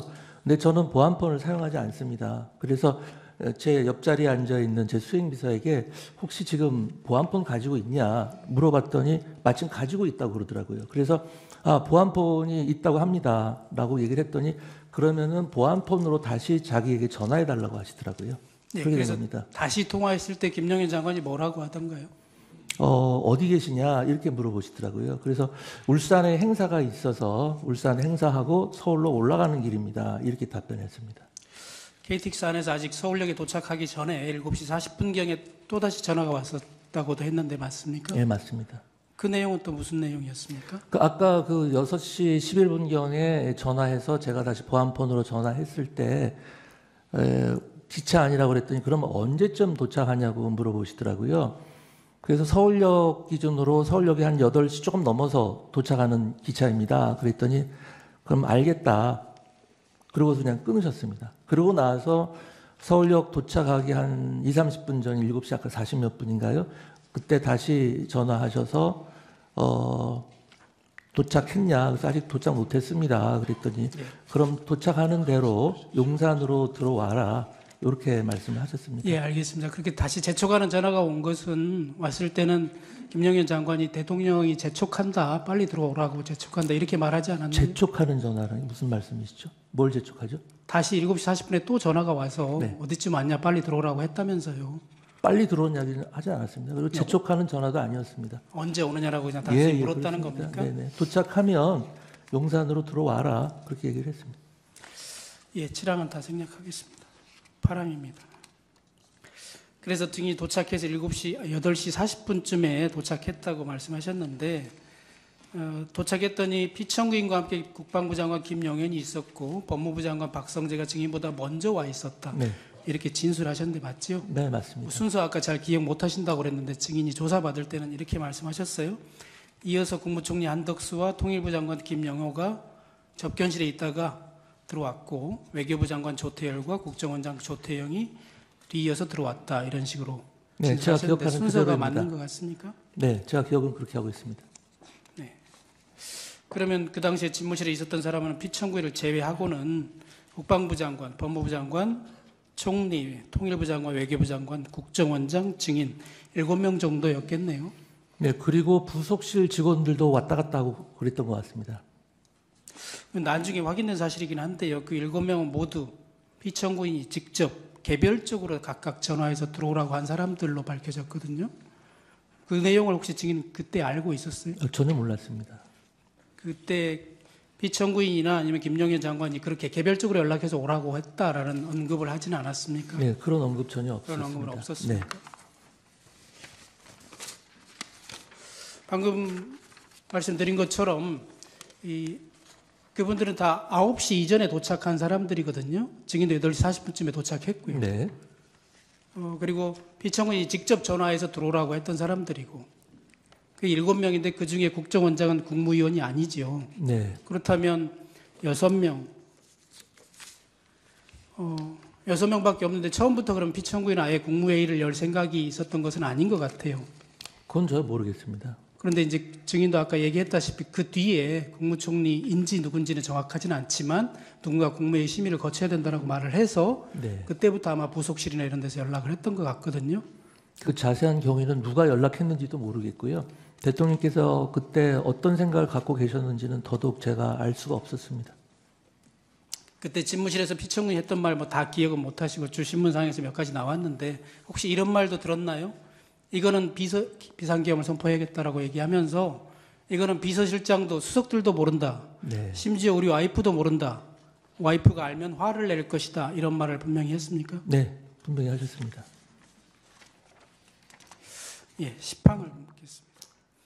당시 집무실이나 접견실에서 피청구인이 왔다 갔다 하면서 여러 번 이제 얘기를 했다고 아까 말씀하신 것 같은데 계엄을 선포할 수밖에 없다면서 여러 가지 이유를 말을 한 거잖아요. 네. 그 중에 부정선거, 뭐 선관위 이런 언급은 그때는 없었죠. 제 기억에는 별로 없는데 그 부정선거, 아니, 공정선거의 중요성은 늘 항상 많이 수시로 강조하셨었습니다. 근데 그날은 제가 들은 기억은 잘 없는 것 같습니다. 네. 밤 10시에 KBS에서 생방송으로 비상계엄 담화를 하기로 되어 있다. 이런 말도 분명히 들었습니까? 들은 것 같습니다. KBS가 있었는지 없었는지 모르겠지만 어쨌든 방송한다는 말씀을 하셨습니다. 예.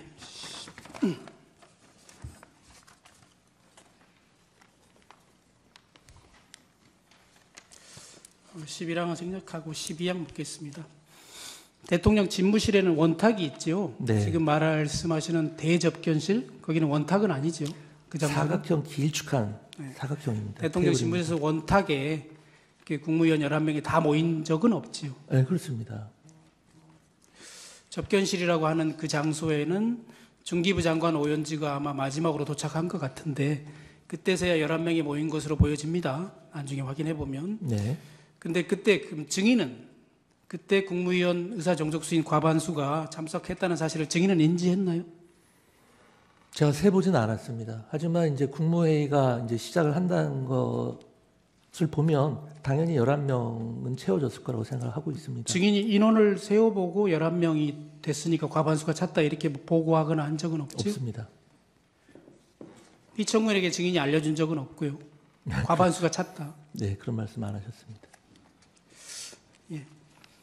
그리고 나서 피청구인이 다시 이제 11명이 찼을 때 그 접견실로 와서 네, 중앙에 앉으셨습니다. 중앙에 앉아서 얘기했나요? 네, 그게 한 5분, 불과 5분을 넘진 그렇다고 않지요? 그러네요. 네, 네. 그렇게 하고 나갔잖아요. 네, 바로 나가셨습니다. 지금 이제 비상계엄을 선포하러 가야겠다 이렇게 말하고 나간 것은 아니죠. 뭐 근데 그때 곧 비상계엄 국무회의 마치자마자 선포하신다고 말씀하셨고 나가시는 게 당연히 이제 선포하러 가시는구나라고 알 수 있는 상황이었습니다. 증인은 그 전에 오늘 밤 10시에 KBS에서 생방송으로 비상계엄을 선포할 거다는 얘기도 들었으니 네. 증인은 알았겠네요. 저는 알고 있었죠. 나가실 때. 그렇다면 증인은 국무위원으로서 온몸으로라도 막았어야 되는 거 아닙니까? 그 말씀은 제가 생각하기에는 비상계엄이라는 것을 절대 하면 안 되는 것이고 이번 비상계엄은 내란이고 위헌 위법한 것이다라는 아주 잘못된 프레임에서 말씀하시는 것 같습니다. 제 생각에 당시 모인 국무위원들은 사전 지식이나 정보가 전혀 없었고요. 이번 비상계엄이 그 당시에 뭐 위헌 위법이다라는 생각 자체를 하지도 않았습니다. 비상계엄이라는 것은 헌법에 엄연히 규정되어 있는 대통령의 권한이고 대통령께서 행사하신다고 하시고 우리 국무위원들이 여러 가지 걱정과 우려를 말씀드렸음에도 불구하고 대통령께서 더 깊이 고민하신 끝에 심사숙고한 끝에 내리신 결정이다라고 말씀을 하시는데 예. 온몸을 막는다는 것은 좀 넌센스라고 생각하고요. 예, 알겠습니다. 솔직히 말씀드리면 온몸을 바쳐서 막아야 할 대상은 대통령이 아니라 무차별 탄핵을 남발하고 국정을 혼란에 빠뜨리고 있는 사람들이라고 생각합니다. 예, 알겠습니다. 담화를 발표한 이후에 다시 접견실로 피청군이 올라와서 각 부처별로 각 부처 장관들에게 개별적으로 어떤 지시를 했고 증인한테도 하지 않았나요? 저에게는 따로 말씀하신 게 없습니다. 다른 장관들에게는 어떻습니까? 제 기억에는 대통령께서 다시 방송 마치고 올라오셔서 다시 또 중앙에 앉으셨습니다. 중앙에 앉으셔가지고 이제 다 선포하고 왔다. 이제 장관들은 각자 자리에 돌아가서 맡은 임무들 다들 평소대로 열심히 하라. 너무 걱정들 하지 마라. 이런 말씀을 하시고 다시 집무실로 들어가신 걸로 기억을 하고요. 예. 누구한테 가서 무슨 말씀하시고 그런 제 기억에는 없습니다.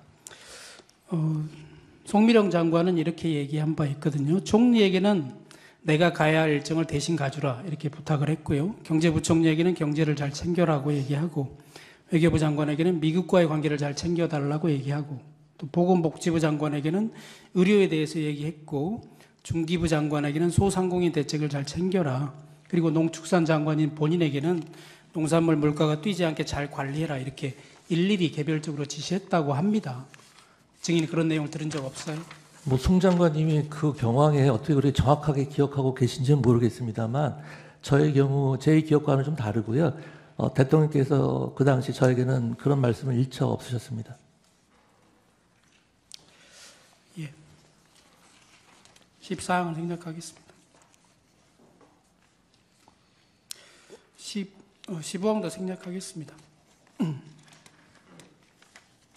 16항입니다. 증인은 11시 10분경에 대통령실을 나와서 11시 반경에 광화문 청사 증인의 장관 집무실로 갔고 12시 자정 무렵에 행안부 간부회의를 했고요. 1시 15분경에 집에 도착했다 이렇게 진술했는데 맞습니까? 네, 맞습니다. 다른 국무위원들은 대부분 10시 40분에서 50분 사이에 대통령실에서 접견실에서 나간 것 같아요. 증인은 계엄 선포 후에도 한 3, 40분 정도 더 그 자리에 있었네요. 네, 그런데 아까 다른 대리인이 말씀하셨는데 저도 비슷한 시기에 나왔습니다. 네. 그러면 다시 이제 그 계엄 선포 이후에 다시 담화 발표하고 올라왔을 때 다시 증인이 비청구인을 집무실로 들어가서 단독으로는 혹은 접견실이 아닌 곳에서 만나기는 했습니까? 그런 적은 전혀 없고요. 당시 저는 유일하게 대통령을 따로 뵌 게 그 다른 국무위원들이 좀 들어가서 말씀 좀 해봐라 했을 때 잠깐 한 1, 2분도 안 됐을 겁니다. 그때 따로 뵌 거 말고는 그거는 전에 그렇다는 거죠. 그렇죠. 선포 전에. 국무위원들하고 처음부터 끝까지 계속 같이 있었기 때문에 대통령님을 따로 뵐 수 있는 시간이 전혀 없었습니다.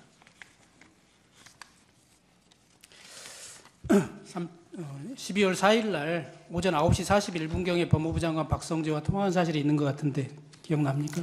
그건 제가 기억이 잘 안 납니다.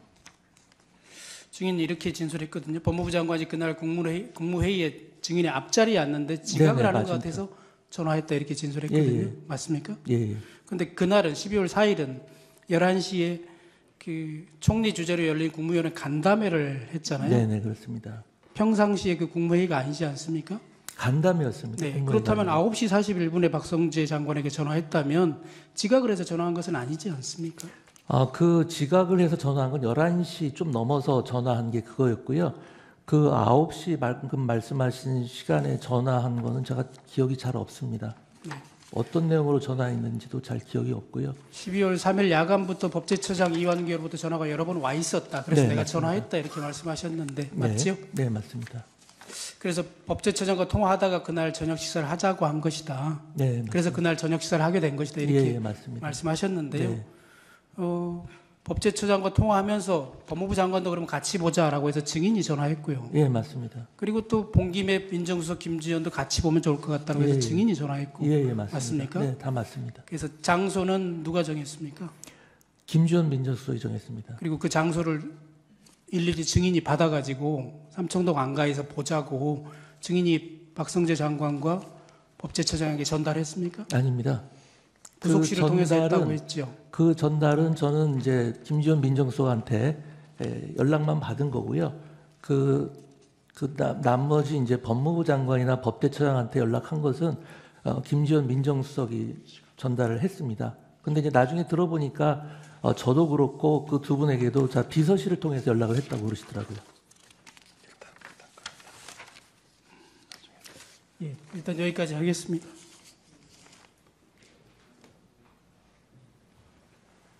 그만하는 겁니까? 아닙니다. 나머지 대주시면 하고. 지금 시간이 얼마 남았죠? 한번. 예, 일단 6분 하시죠. 네. 그 청군 측 신문 중에 먼저 마치 비상계엄 선포 전에 있었던 국무회의가 뭐 국무회의도 아니었던 것처럼 마치 폄하를 하는 취지로 얘기를 하시는데 이게 국무회의가 아니었다가 누군가 총리를 통해서 대통령한테 건의를 해서 비로소 국무회의가 열린 게 아니라 실제로는 증인 포함해서 국무총리, 국방장관, 법무장관, 외교장관, 통일장관 이분들을 먼저 집무실로 불렀던 거고 나머지 분들은 보안 때문에 조금 늦게 순차적으로 불렀던 것으로 알고 있는데 맞습니까? 그런 얘기 들어보셨습니까? 그런 것은 잘 몰랐고요. 솔직히 말씀드리면 저도 이제 비상겸 선포 전에 국무회의를 해야 된다는 걸 모르고 있었습니다. 네네. 근데 누군가 그런 말씀을 하셨고 총리님이 들어가서 대통령님 의사를 여쭈러 들어간 것으로 알고 있습니다. 그러면 집무실로 가시기 전에는 몰랐다 하더라도 대통령이 증인 포함해서 국무위원들을 부르는 건 그냥 뭐 사적으로 불러서 뭐 얘기나 하자 이런 취지는 아니셨을 거고 공적으로 당연하죠. 부르셨을 건데 네네. 이게 가 보니 그게 국무회의를 하려고 부른 것이다. 국무위원들도 국무회의를 하러 온 거구나. 다들 인식은 하고 계셨죠? 가서는 그렇게 생각을 했습니다. 네. 근데 지금 생각해 보면 대통령께서 굉장히 이제 신중하게 이 일을 추진하셨고 네. 굉장히 보안에 신경을 쓰셨던 것 같은데 저희들은 사실 저의 경우는 왜 들어가는지를 몰랐습니다. 근데 아마 국무회의를 한다는 사실을 미리 말씀 안 하신 것도 보안 때문에 말씀하지 않으신 거 아닌가 하는 생각을 사후적으로 하게 됐습니다. 실제로 먼저 소집된 국무총리나 국방장관, 법무장관, 외교통일, 행안부 장관인 증인까지 이 면면들을 보면 비상계엄과 아무래도 조금 더 관련이 있는 분들을 먼저 불러서 이야기를 하고 의견을 들어보려고 하셨던 것 같은데 맞습니까? 예, 저는 그렇게 생각합니다. 네. 그 소방청장에게 전화해서 단전단수해라라고 행안부 장관인 증인이 전화해서 지시하면 실제로 할 수는 있습니까? 저는 그게 사실 의문입니다. 아까 그 맥락이라든지 무슨 의미인지 이해를 못하겠다고 한 게 도대체 단전단수가 이 소방청의 업무인지도 지금 여전히 저는 의문입니다. 예, 제가 알기로도 증인이 소방청장에게 단전단수를 지시할 권한도 없고 소방청장 역시 단전단수를 시행할 권한도 없는 것으로 알고 있습니다. 그래서 여쭌 건데 행안부 장관이 소방청장한테 전화 한 통화해서 단전단수 가능합니까? 저는 그게 가능하지 않다고 생각하는 게 보통 단전하면 뭐 한전이나 단수는 뭐 수도국이나 수도사업소 이런 길 상상하게 되지 생뚱맞게 무슨 소방에서 단전단수를 한다는 게 너무도 이상했고요. 만약에 제가 그걸 전화를 했으면 소방청장한테 제일 먼저 단전단수를 소방에서 하는 일입니까? 라고 물어봤을 것 같아요. 네. 계엄군 출동 관련해서 아까 좀 오해의 소지가 있게 청구인 측에서 물어보셨는데 MBC는 계엄군이 간 적이 없습니다.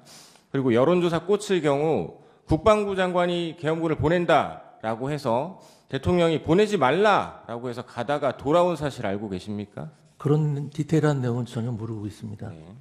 그리고 이재명 대표 방탄특검법에 대해서 뭐 디테일한 건 모르신다고 하셨는데 김성태 대북송금 특검법, 쌍방울 대북송금 특검법, 화천대유 50억 클럽 특검법 이런 것들 들어보셨고 이게 이재명 대표와 관련된 건 알고 계셨죠? 네, 그건 알고 있습니다. 그래서 아마 대통령께서 그런 점 말씀하신 거 아닌가 싶습니다. 네. 재판장님, 한 남은 시간 한 1분 50초만 한번 물어도 되겠습니까? 그거는 대리인한테 좀 전달해서 대리인이 좀 물었으면 좋겠습니다. 예, 저 전달해 주시죠. 네. 부서의 개념이 무엇인지 다시 여쭤봐도 되겠습니까? 네네. 부서. 네. 부서라는 것의 개념이 뭡니까? 제가 알기로는 부서의 제도적 취지는 어떤 국법상의 행위를 함에 있어서 그러한 의사결정이 있었다는 것을 확시하기 위해서 소관부처 장관과 총리가 그런 행위가 있었다는 것을 확인하는 의미라고 생각을 합니다. 그래서 옛날에는 뭐 서명으로 했겠지만 지금은 다 전자적인 서명 방식으로 하고 있습니다. 그리고 아까 말씀드린 바와 같이 부서의 시기, 그러니까 어떤 국법상의 행위 전에 해야 되는지 행위 후에 해도 되는지에 대해서는 명백한 규정이 제가 아는 한은 없는 것으로 알고 있습니다. 네. 그 청구인 측 신문 중에 계엄 선포 담화에도 부정선급이 없었다. 적어도 그날은 부정선거에 관한 언급은 없었다. 이런 질문 있으셨는데 국무위원들이 평소 이 부정선거 외에도 뭐 탄핵, 예산삭감, 그 거대 야당의 무분별한 이런 횡포들에 대해서 대통령 의견에 많이들 공감하셨죠. 아, 당연하죠. 예, 네. 그리고 특히 증인은 행안부 장관이신데 대통령으로부터 그 공정선거의 중요성에 대해서 자주 들어보셨죠? 그렇습니다. 행안- 이번 총선 전에도 네. 선관위와 협력해서 선거 관리 철저히 잘 하라고 몇 번 당부하신 적도 있습니다. 행안부에서 국무회의록 관련해서 서류를 받아가서 왜 안 만드는지 여쭤봐도 되겠습니까? 아까 말씀드린 대로 이 계엄 선포 해제 이후에 뭐 내란이니 어쩌니 하면서 계속 이른바 내란몰이를 했습니다. 그 과정에서 제가 수사받을 때도 수사관이 그런 걸 물었습니다. 국무회의를 개최했다고 하는 것이 이 내란에 동조하는 거 아니냐, 내란 방조하는 것이 아니냐, 회의록을 작성하는 것이 내란에 동조하는 거 아니냐, 내란을 방조하는 것이 아니냐, 이런 식으로 압박을 가했습니다. 그런 상황에서 행안부 의전관이 아마 회의록을 제대로 작성한다는 것은 제가 생각하기에는 기대 가능성이 없다고 생각합니다. 네, 이상입니다. 네, 청구인 3분 하십시오. 아까 그날 집무실에서 기재부 장관한테 문건 전달하는 장면은 못 보셨다 그랬죠? 네, 외교부 장관이 받는 거는 보셨습니까? 그것도 못 봤습니다. 못 보셨어요? 네, 아까 그 단전 단수 문건에 소방청장이라고 기재되어 있었다 그랬잖아요. 예, 그렇게 기억을 하고 여기 있습니다. 보시죠. 여기 이 문건은 아마 직접 보지는 그 뒤에 이제 언론에도 많이 나왔으니까 보셨을 텐데 여기 기획재정부 장관 이 자리에 소방청장이라고 되어 있었던 겁니까? 그러니까 제가 좀 멀찍이 봤고 네. 그 아까 1, 2분 짧은 순간에 대통령님 만류하러 들어간 상황에서 얼핏 본 거기 때문에 정확히 기억은 안 알겠습니다. 합니다만 비슷한 거 아닌가 싶습니다. 네, 알겠습니다. 근데 이 자리에 소방청장은 없었잖아요. 없었죠. 그러면 이 문건을 누구한테 전달해 줘야 된다면 누가 전달해야 됩니까? 그게 제가 모르죠. 아까 말씀드렸지 않습니까? 제가 뭐 이게 왜 작성됐는지도 모르겠고 이 소방이 단전 단수 할 수 있다는 것도 여전히 지금 소방청장한테 의문입니다. 그래도 뭐 증인이 지휘권이 있는지를 떠나서 가장 밀접한 부처는 행안부 아닌가요? 저는 뭐 법률가만 35년 이상 해왔기 때문에 알겠습니다. 예, 제가 이렇게 무리한 아까 얘기 절대 하지 않습니다. 단전 단수가 뭐 불가능한 일이다 이렇게 말씀을 하셨는데 불가능하다기보다 그게 소방에서 하는 일인가 네, 하는 알겠습니다. 생각이 있습니다. 아까 지금 기재부 장관 문건 여기도 기재부 담당자들이 그 뒤에 국회에 나와서 하나같이 하는 얘기 이건 불가능한 일이라고 그래요. 그 불가능한 일을 하려고 한 사람이 피청구인입니다. 증인 뭐- 나중에 보니까 이 개헌 포함해서 뭐 가능해 보였던 일이 하나라도 있습니까? 기본적으로 지금 대리인이 하시는 말씀에 대해서는 저는 전혀 동의하지 않고요. 네, 이사님. 네. 맞아. 제가 뭐 한 가지만 더 묻겠습니다. 24만 관련인데요. 증인 계엄 당일날 경찰청 서울경찰청이 행안부에 요청해가지고 재난안전통신망에 필요한 이동 기지국 차량이 출동한 사실이 있는데 혹시 알고 있습니까? 그런 내용은 전혀 모릅니다. 보고받은 적도 네, 없습니까? 보고받은 적도 없습니다. 재난안전통신망을 가동하는 것은 행안부의 업무인 것은 맞지요? 그렇습니다. 재난안전통신망이라는 것이 국가적 대위기 상황에서 소방, 경찰, 군, 지방자치단체의 소통 원활을 위해서 만든 시스템입니다. 통신이 차단되는 비상 상황에서 가동하는 통신망인 것이죠. 이 있습니다. 뭐 그건 잘 이 모르겠습니다. 부분은 소추 사유도 아니고 전혀 새로운 사실이고 이 사건과 전혀 개연성이 없습니다. 그 정도만 하시죠. 알겠습니다. 네, 그러면 정영식 재판관님.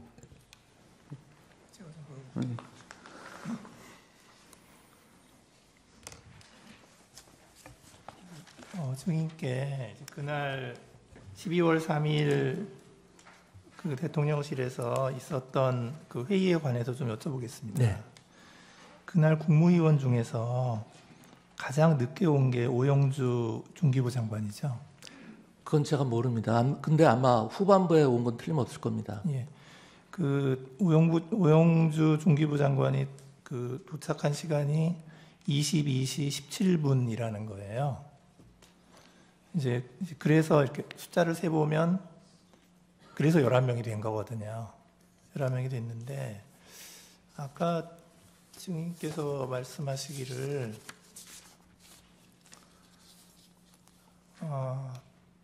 대통령이 국무위원들 다 왔냐고 물어보았고 다 도착을 하지 못했다는 말을 듣고 대통령이 다시 집무실로 들어가서 기다렸고 네.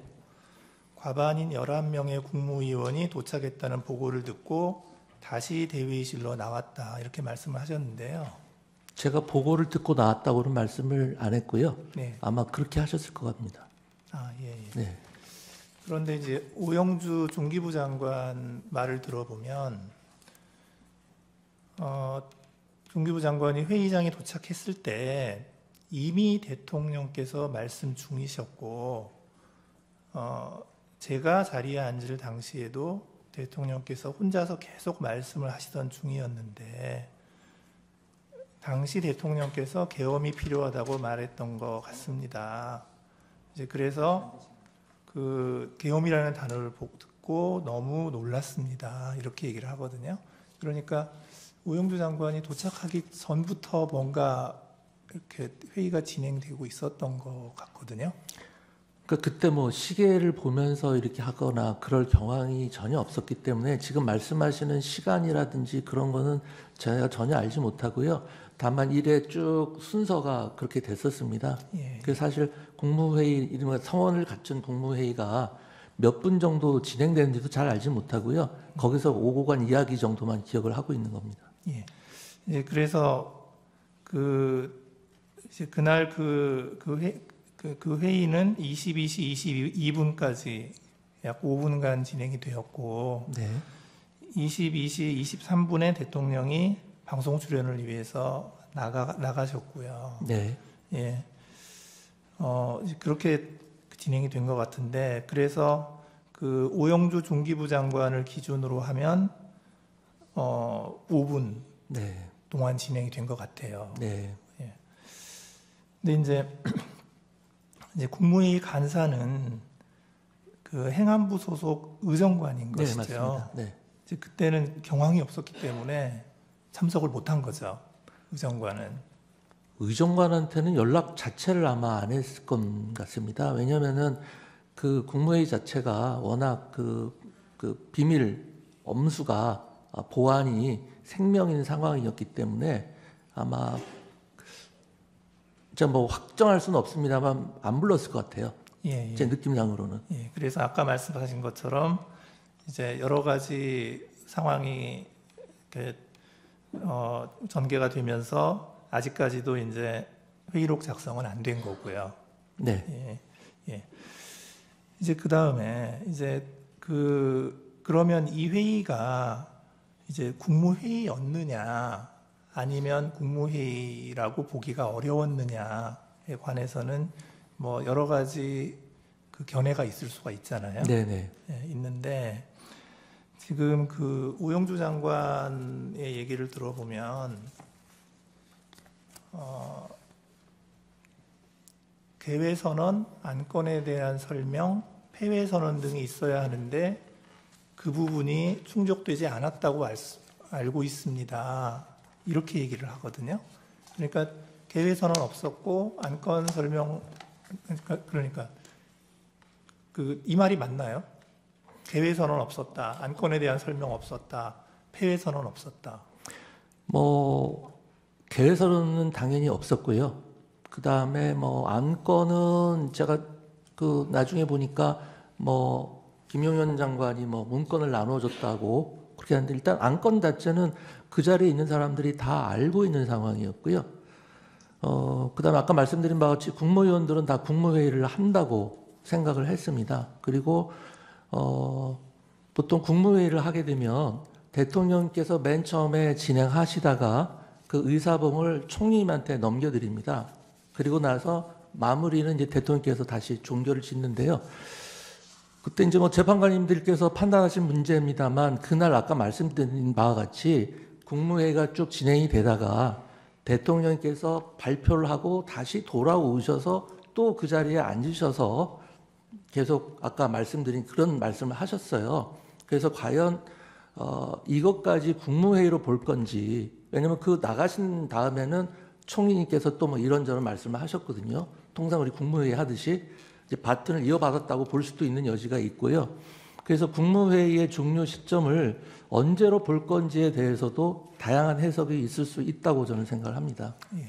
그 아까 저기 증인께서 말씀을 하시기를 비상계엄 선포문을 뭐 누군가 배포했을 것이다. 근데 이제 증인은 하여튼 확실한 건 잘 모르겠다. 예, 기억은 그러셨잖아요. 없는데 누군가 했다고 하면 맞을 것이다 이렇게 말씀을 드렸습니다. 근데 지금 그 최상목 장관의 진술을 보면 이렇게 말씀을 하시거든요. 저는 김용호 의원이 국무총리에게 보고하는 거 못 받고 그 자리에서 어떤 안건이나 자료를 받은 것도 없습니다. 그러시거든요. 그러니까 하여튼 증인은 확실한 건 모르신다는 말씀이시죠? 저도 김용현 장관님이 총리님께 뭘 보고하거나 이런 장면은 보지 못했고요. 그다음에 한 가지만 더 말씀드리면 제가 행안부 장관 2년 넘게 재임하면서 국무회의를 100번 훨씬 넘게 참석을 했습니다.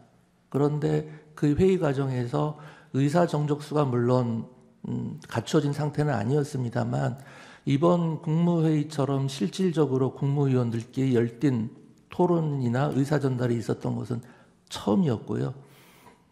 이튿날 개최된 해제 국무회의는 뭐 성립했다는 데 대해서 아무도 이론을 제기를 하질 않는데 다른 요건은 갖추어졌을지 모르지만 해제 국무회의는 불과 1, 2분도 안 되는 그냥 아주 방금 끝나버린 그런 상황이었습니다. 예. 오히려 저는 그런 해제 국무회의보다는 선포를 위한 국무회의가 훨씬 실질이 있었다고 생각을 합니다. 물론 평가는 제 몫은 아닙니다만. 그 증인께서는 그 비상계엄 선포문을 받지는 못하신 거죠? 그러니까 제가 대통령 집무실에 처음 들어갔을 때 본 게 아마 그거 아닌가 싶습니다. 한 장짜리였는데요. 뭐 비상계엄이라는 내용이 있었고요. 그 다음에 10시, 뭐 전국 이런 것들이 쓰여 있었거든요. 그래서 그게 지금 나중에 제가 총리님이 갖고 계시다고 해서 언론에 보도된 걸 하나 봤는데 제가 봤던 게 그게 아닌가 싶습니다. 예. 그 국무회의의 그 회의록에는 그 평상시에 네. 그 부서를 안 하나요? 회의록은 부서 안 합니다. 아 그렇군요. 회의록은요. 저도 이번 사태를 계획 처음 봤는데 그냥 참석한 국무위원들이 OX로만 표시가 돼 있고요. 뭐 발언 요지 같은 거는 뭐 보통 국무회의 올려면 바로바로 의결이 되기 때문에 발언 요지도 없고 뭐 다른 내용이 별게 없습니다. 아마 필요하시면 아마 그 회의록을 하나 받아보시면 쉽게 이해가 되실 것 같습니다. 그러니까 누군가 그 확인의 의미로 네. 거기에다가 뭐 서명이나 이런 거 할 거 아니에요? 그게 작성이 된 다음에 참석한 장관들 부처에 다 확인을 회람을 한다고 합니다. 그 회의록을 아니요, 그러니까 회람을 하면서 거기다가 서명 받나요? 안 받습니다. 안 제가 받- 알기로는 안 받습니다. 행안부 장관도 안 하시나요? 예, 저도 안 합니다. 그러면 그 작성자인 의정관 네, 서명만 있겠네요. 의정관이 서명하는지는 모르겠는데요. 아주 한두 장짜리 간단한 거고요. 거기에 부서하는 게 아니고요. 아까 국법상의 행위 문서에 이제 전자적인 방법으로 부서를 하게 되는 것이죠. 예, 저 최상목 장관의 말에 의하면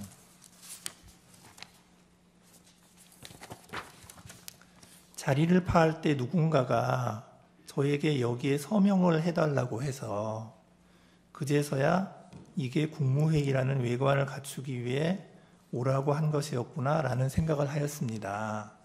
이렇게 얘기하면서 자기는 서명을 거부했습니다. 이렇게 말씀을 하셨거든요. 네. 최상목 장관은. 그 다음에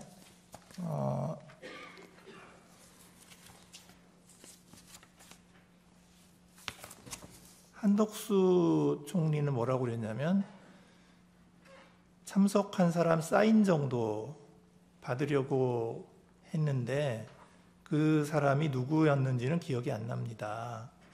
그런데 국무위원 전원이 사인을 하지 않겠다고 해서 아무도 하지 않았을 겁니다. 이렇게 얘기를 하는데, 그리고 이제 최상목 장관은 한마디 더 하세요. 뭐라고 하시냐면 12월 4일 다음 날이죠.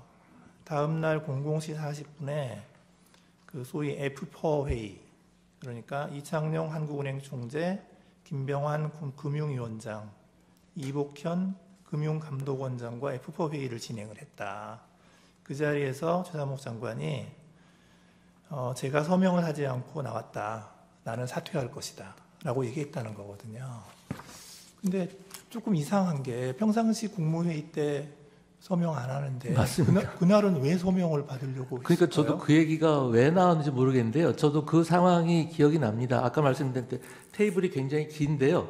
저는 이제 대통령 집무실 쪽 가까운 쪽에 앉아 있었고 저쪽에서 뭐 서명 어쩌고 뭐 그런 얘기를 하면서 서명 안 하고 갔습니다. 뭐 이런 얘기가 들리더라고요. 그래서 무슨 서명이냐? 서명이 왜 필요하냐? 서명할 필요가 없다라고 제가 얘기를 했어요.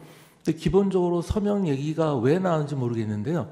뭐 국무회의가 됐든 뭐 부서가 됐든 손으로 서명하는 경우는 없습니다. 전자적인 서명을 하는 것이지 그때 누가 왜 그런 얘기가 나왔는지 저도 이해를 할 수가 없습니다. 예. 서명하는 경우는 없거든요. 예. 다 전자 서명을 하는 것이지 다 자기 집무실에 돌아가서 그 한덕수 장관은 그 비상계엄 관련 국무회의의 요건을 충족하였느냐 이런 질문에 자기는 평가를 못하겠다. 네. 이제 그런데 자기 생각에는 간담회 정도 되는 것 같다. 이렇게 말씀을 하셨고요. 그 다음에 오영주 장관은, 중기부 장관은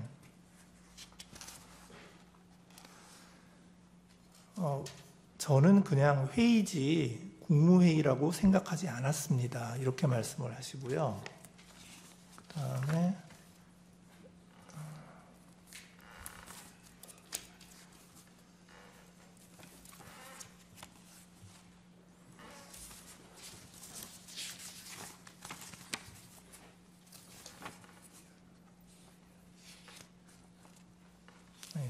최상목 장관도 그날 모였던 것이 국무회의라고 생각을 하지는 않습니다.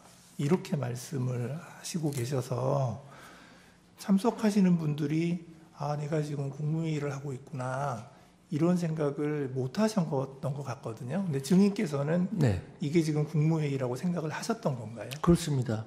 제가 아까 말씀드렸다시피 저는 그 자리에 계신 대부분의 국무위원들은 국무회의를 한다고 생각했을 거라고 아까 말씀을 드렸습니다. 그 이유는 아까 한 걸 결국 반복을 하는 건데 총리님께서 국무회의에 대해서 대통령께 말씀드려 갔었고 그래서 그 자리에 있었던 분들은 국무회의를 한다는 걸 다 알고 있었고요. 그 의사 정족수인 11명이 되기까지 기다린 이유가 과연 무엇인지 제가 묻고 싶습니다. 국무회의가 아니라면 뭐하러 그냥 11명 올 때까지 대통령께서 비상계엄 선포를 30분 가까이 미루면서 기다릴 필요가 없는 것 아니겠습니까? 그래서 뭐 판단을 하시겠습니다만 회의에서 이렇게 절대로 양보할 수 없는 것이 다른 요건은 차치하더라도 의사 정족수 아니겠습니까? 그래서 11명이 모일 때까지 다 기다려서 국무회의를 나름 좌석도 격식을 갖추고 했는데 그분들께서 왜 그렇게 말씀하시는지는 잘 모르겠습니다만 제 생각은 어쨌든 평가야 뭐 사법기관에서 할 것이지만 국무회의를 한다고 저는 생각을 했고 다른 분들도 그렇게 생각을 했을 거라고 생각을 합니다. 예. 이제 부서에 관해서 좀 네. 여쭤보는데요. 헌법 82조는 대통령의 국법상 행위는 문서로서 하며 이 문서에는 국무총리와 관계 국무위원이 부서한다. 군사에 관한 것도 또한 같다. 네. 이렇게 돼 있거든요. 근데 이제 이게 비상계엄은 대통령의 국법상 회의잖아요. 네, 그렇습니다. 그리고 관계 국무위원은 누구인가요? 그게 지금 원래 그 비상계엄을 건의할 수 있는 게 국방부 장관과 행안부 장관이잖아요. 그러면 관계 국무위원은 누구인 거죠? 당연히 국방부 장관이라고 생각합니다. 예. 한혁수 국무총리는 자기는 부서고 뭐고 서명도 안 했고 일체 안 했다고 하시거든요. 네. 그리고 증인은 행안부 장관으로서 부서를 한 적은 없는 것이죠. 네, 없습니다. 예, 없으시고. 제 소관 업무도 아니었고요. 이번 비상계엄이 제가 건의를 했으면 아마 제가 소관부처 장관이 됐을 것 같고요. 만약에 한다면은 뭐 비상계엄과 경비계엄이 있지 않습니까? 경비계엄을 했다면 아마 제가 소관부처 장관이 됐을 가능성이 높다고 생각을 합니다. 예, 네. 이상입니다. 그 하나만 띄워주세요. 마지막입니다. 그 36호 중 2, 저게 이제 36호 중 2. 피의자 신문 조서.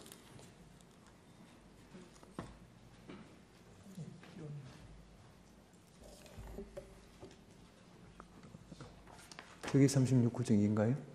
아니, 그거 말고 그 뒤에 그 12월 16일자로 아마 피의자 신문 조서를 받으신 것 같은데 네. 그때 그 변호인 입회 화해 받으셨고 진술 내용을 확인하시고 조서 서명 날인한 거는 맞습니까?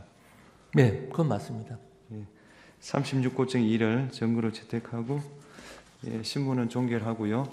그 본인 진술, 의견 진술 기회를 드리겠습니다. 우선 소추위원 의견 진술 하시겠습니까? 피청구인 본인 의견 진술 하시겠습니까? 간단히 좀 이해를 돕기 위해서 말씀을 드리겠습니다. 행안부 장관의 그 이상민 전 장관의 증언을 이렇게 들어보면은 조사를 받는 과정에서 계엄 이코르 내란이라고 하는 프레임으로 자꾸 물으니까 아마 일부 국무위원들이 그런 식으로 답변을 한 것 같은데 도대체 국무위원이 대통령실에 그러면 뭐 간담회 하러 오거나 뭐 놀러 왔다는 것은 말이 안 되는 얘기입니다. 그래서 그런 점을 그래서 제가 아까 전문 증거를 증거로 채택하는 문제는 헌재에서 결정할 문제라고 하더라도 그것을 얼마나 믿을 것이냐의 문제는 종합적으로 판단해 주십사 하고 이제 말씀을 드린 겁니다. 그리고 이제 그 국무회의록의 그 작성과 관련돼서는 6일 날 12월 6일 날 행안부에서 그 국무회의록을 작성할 테니까 관련 서류를 보내달라 해서 대통령 비서실에서 10일 날 다 보내줍니다. 그리고 그 문서 작성 책임과 권한은 행안부고요. 그리고 아까 그 부서 문제도 대통령의 국법상 행위, 비상계엄 선포라는 국법상 행위에 대해서는 부서는 국방장관과 총리와 대통령인데 사실 우리 그 부속실의 그 실장이 일단은 만들어 놓고 서명을 받았습니다. 그러나 총리께서 이거는 작성 권한과 책임이 국방부에 있으니 국방부에서 결제 올라오는 게 맞다라고 했는데 국방부에서 아직 안 올린 것이고요. 그리고 반드시 사전에 해야 되는 것은 아니라고 생각합니다. 왜냐하면 보완을 요하는 이런 그 국법상 행위에 대해서 사전에 요한다면 문서 기한자인 실무자가 이 내용을 알 수 있기 때문에 이런 경우에는 사후에 전자결제로 할 수 있는 거라고 저는 생각하고요. 그리고 아까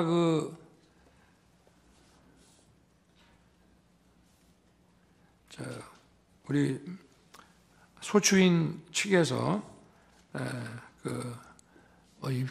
비상계엄의 위헌성에 대해서 말씀을 하시면서 대통령이 뭐 정치인으로서 이 야당과 대화와 타협을 해야 되는데 대통령이 그런 거를 방기하면서 결국 이 사태를 만들어 놓고 이걸 계엄으로 해결하려고 한 거라 이게 위헌성이 아주 농후하다고 말씀을 하셨습니다.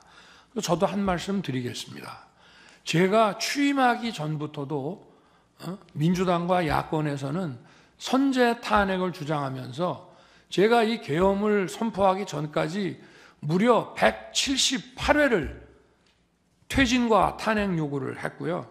제가 국회 예산안 기조연설을 하러 가면 아무리 미워도 그래도 얘기 듣고 박수 한번 쳐주는 것이 대화와 타협의 기본인데 제가 취임하고 갔더니 아예 로텐더홀에서 대통령 퇴진 이 시위를 하면서 의사당에 들어오지도 않아서 여당 의원만 놓고 반쪽짜리 제가 예산안 기조연설을 했고요. 그 다음번에는 이제 들어는 왔습니다. 언론에서 비판하니까. 근데 전부 고개를 돌리고 있고 제가 끝나고 악수를 하니까 전부 거부하면서 그 문 쪽에 있는 일부만, 앞면이 있는 일부만 하고 저에게 심지어는 빨리 사퇴하세요. 이런 의원들도 많았습니다. 그러니 도대체 제가 대통령으로서 야당이 아무리 저를 공격하더라도 왜 대화와 타협을 안 하겠습니까? 의석수도 100석 조금 넘는 의석을 가지고 어떻게든 야당을 설득해서 뭐를 해보려고 한 건데 이 문명국가에서 도대체 현대사에서 볼 수 없는 이런 줄타내기라고 하는 것은 이거는 대단히 악의적인 거고 이거는 대화와 타협을 하겠다는 것이 아니라 그냥 이 정권을 파괴시키는 것이 우리의 목표라고 하는 것을 명확히 보여주는 겁니다. 아까도 뭐 0.몇 프로의 예산 삭감이 0.몇 프로에 불과하다고 했는데요.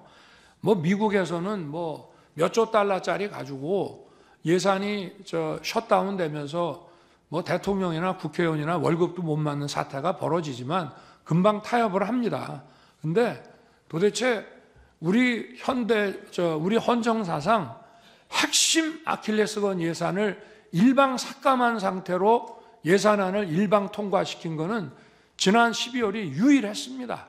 그런 말씀을 제가 드리고 싶고 하여튼 이 무슨 뭐 대통령이 대화와 타협을 거부하고 불통의 일방 통행을 하면서 이루어졌다는 것이 바로 민주당의 계속된 프레임이었습니다. 그 말씀을 꼭 드리고 싶고 저도 미국 국빈 방문 갈 때도 민주당 의원들도 같이 가자고도 얘기하고 또 김진표 국회의장 계실 때도 여야 의장단, 국회 사무총장 다 여러 번 초청해서 만찬도 하고 뭐 여러 가지 얘기도 많이 했습니다. 그러니까 이런 주장은 정말 본인들에게 스스로 한번 되짚어 봐야 될 문제를 제게 얘기하고 있는 것이 아닌가 저는 그렇게 생각하고 말씀을 올립니다. 네, 이상입니다. 예, 정인 수고하셨습니다. 예, 돌아가십시오.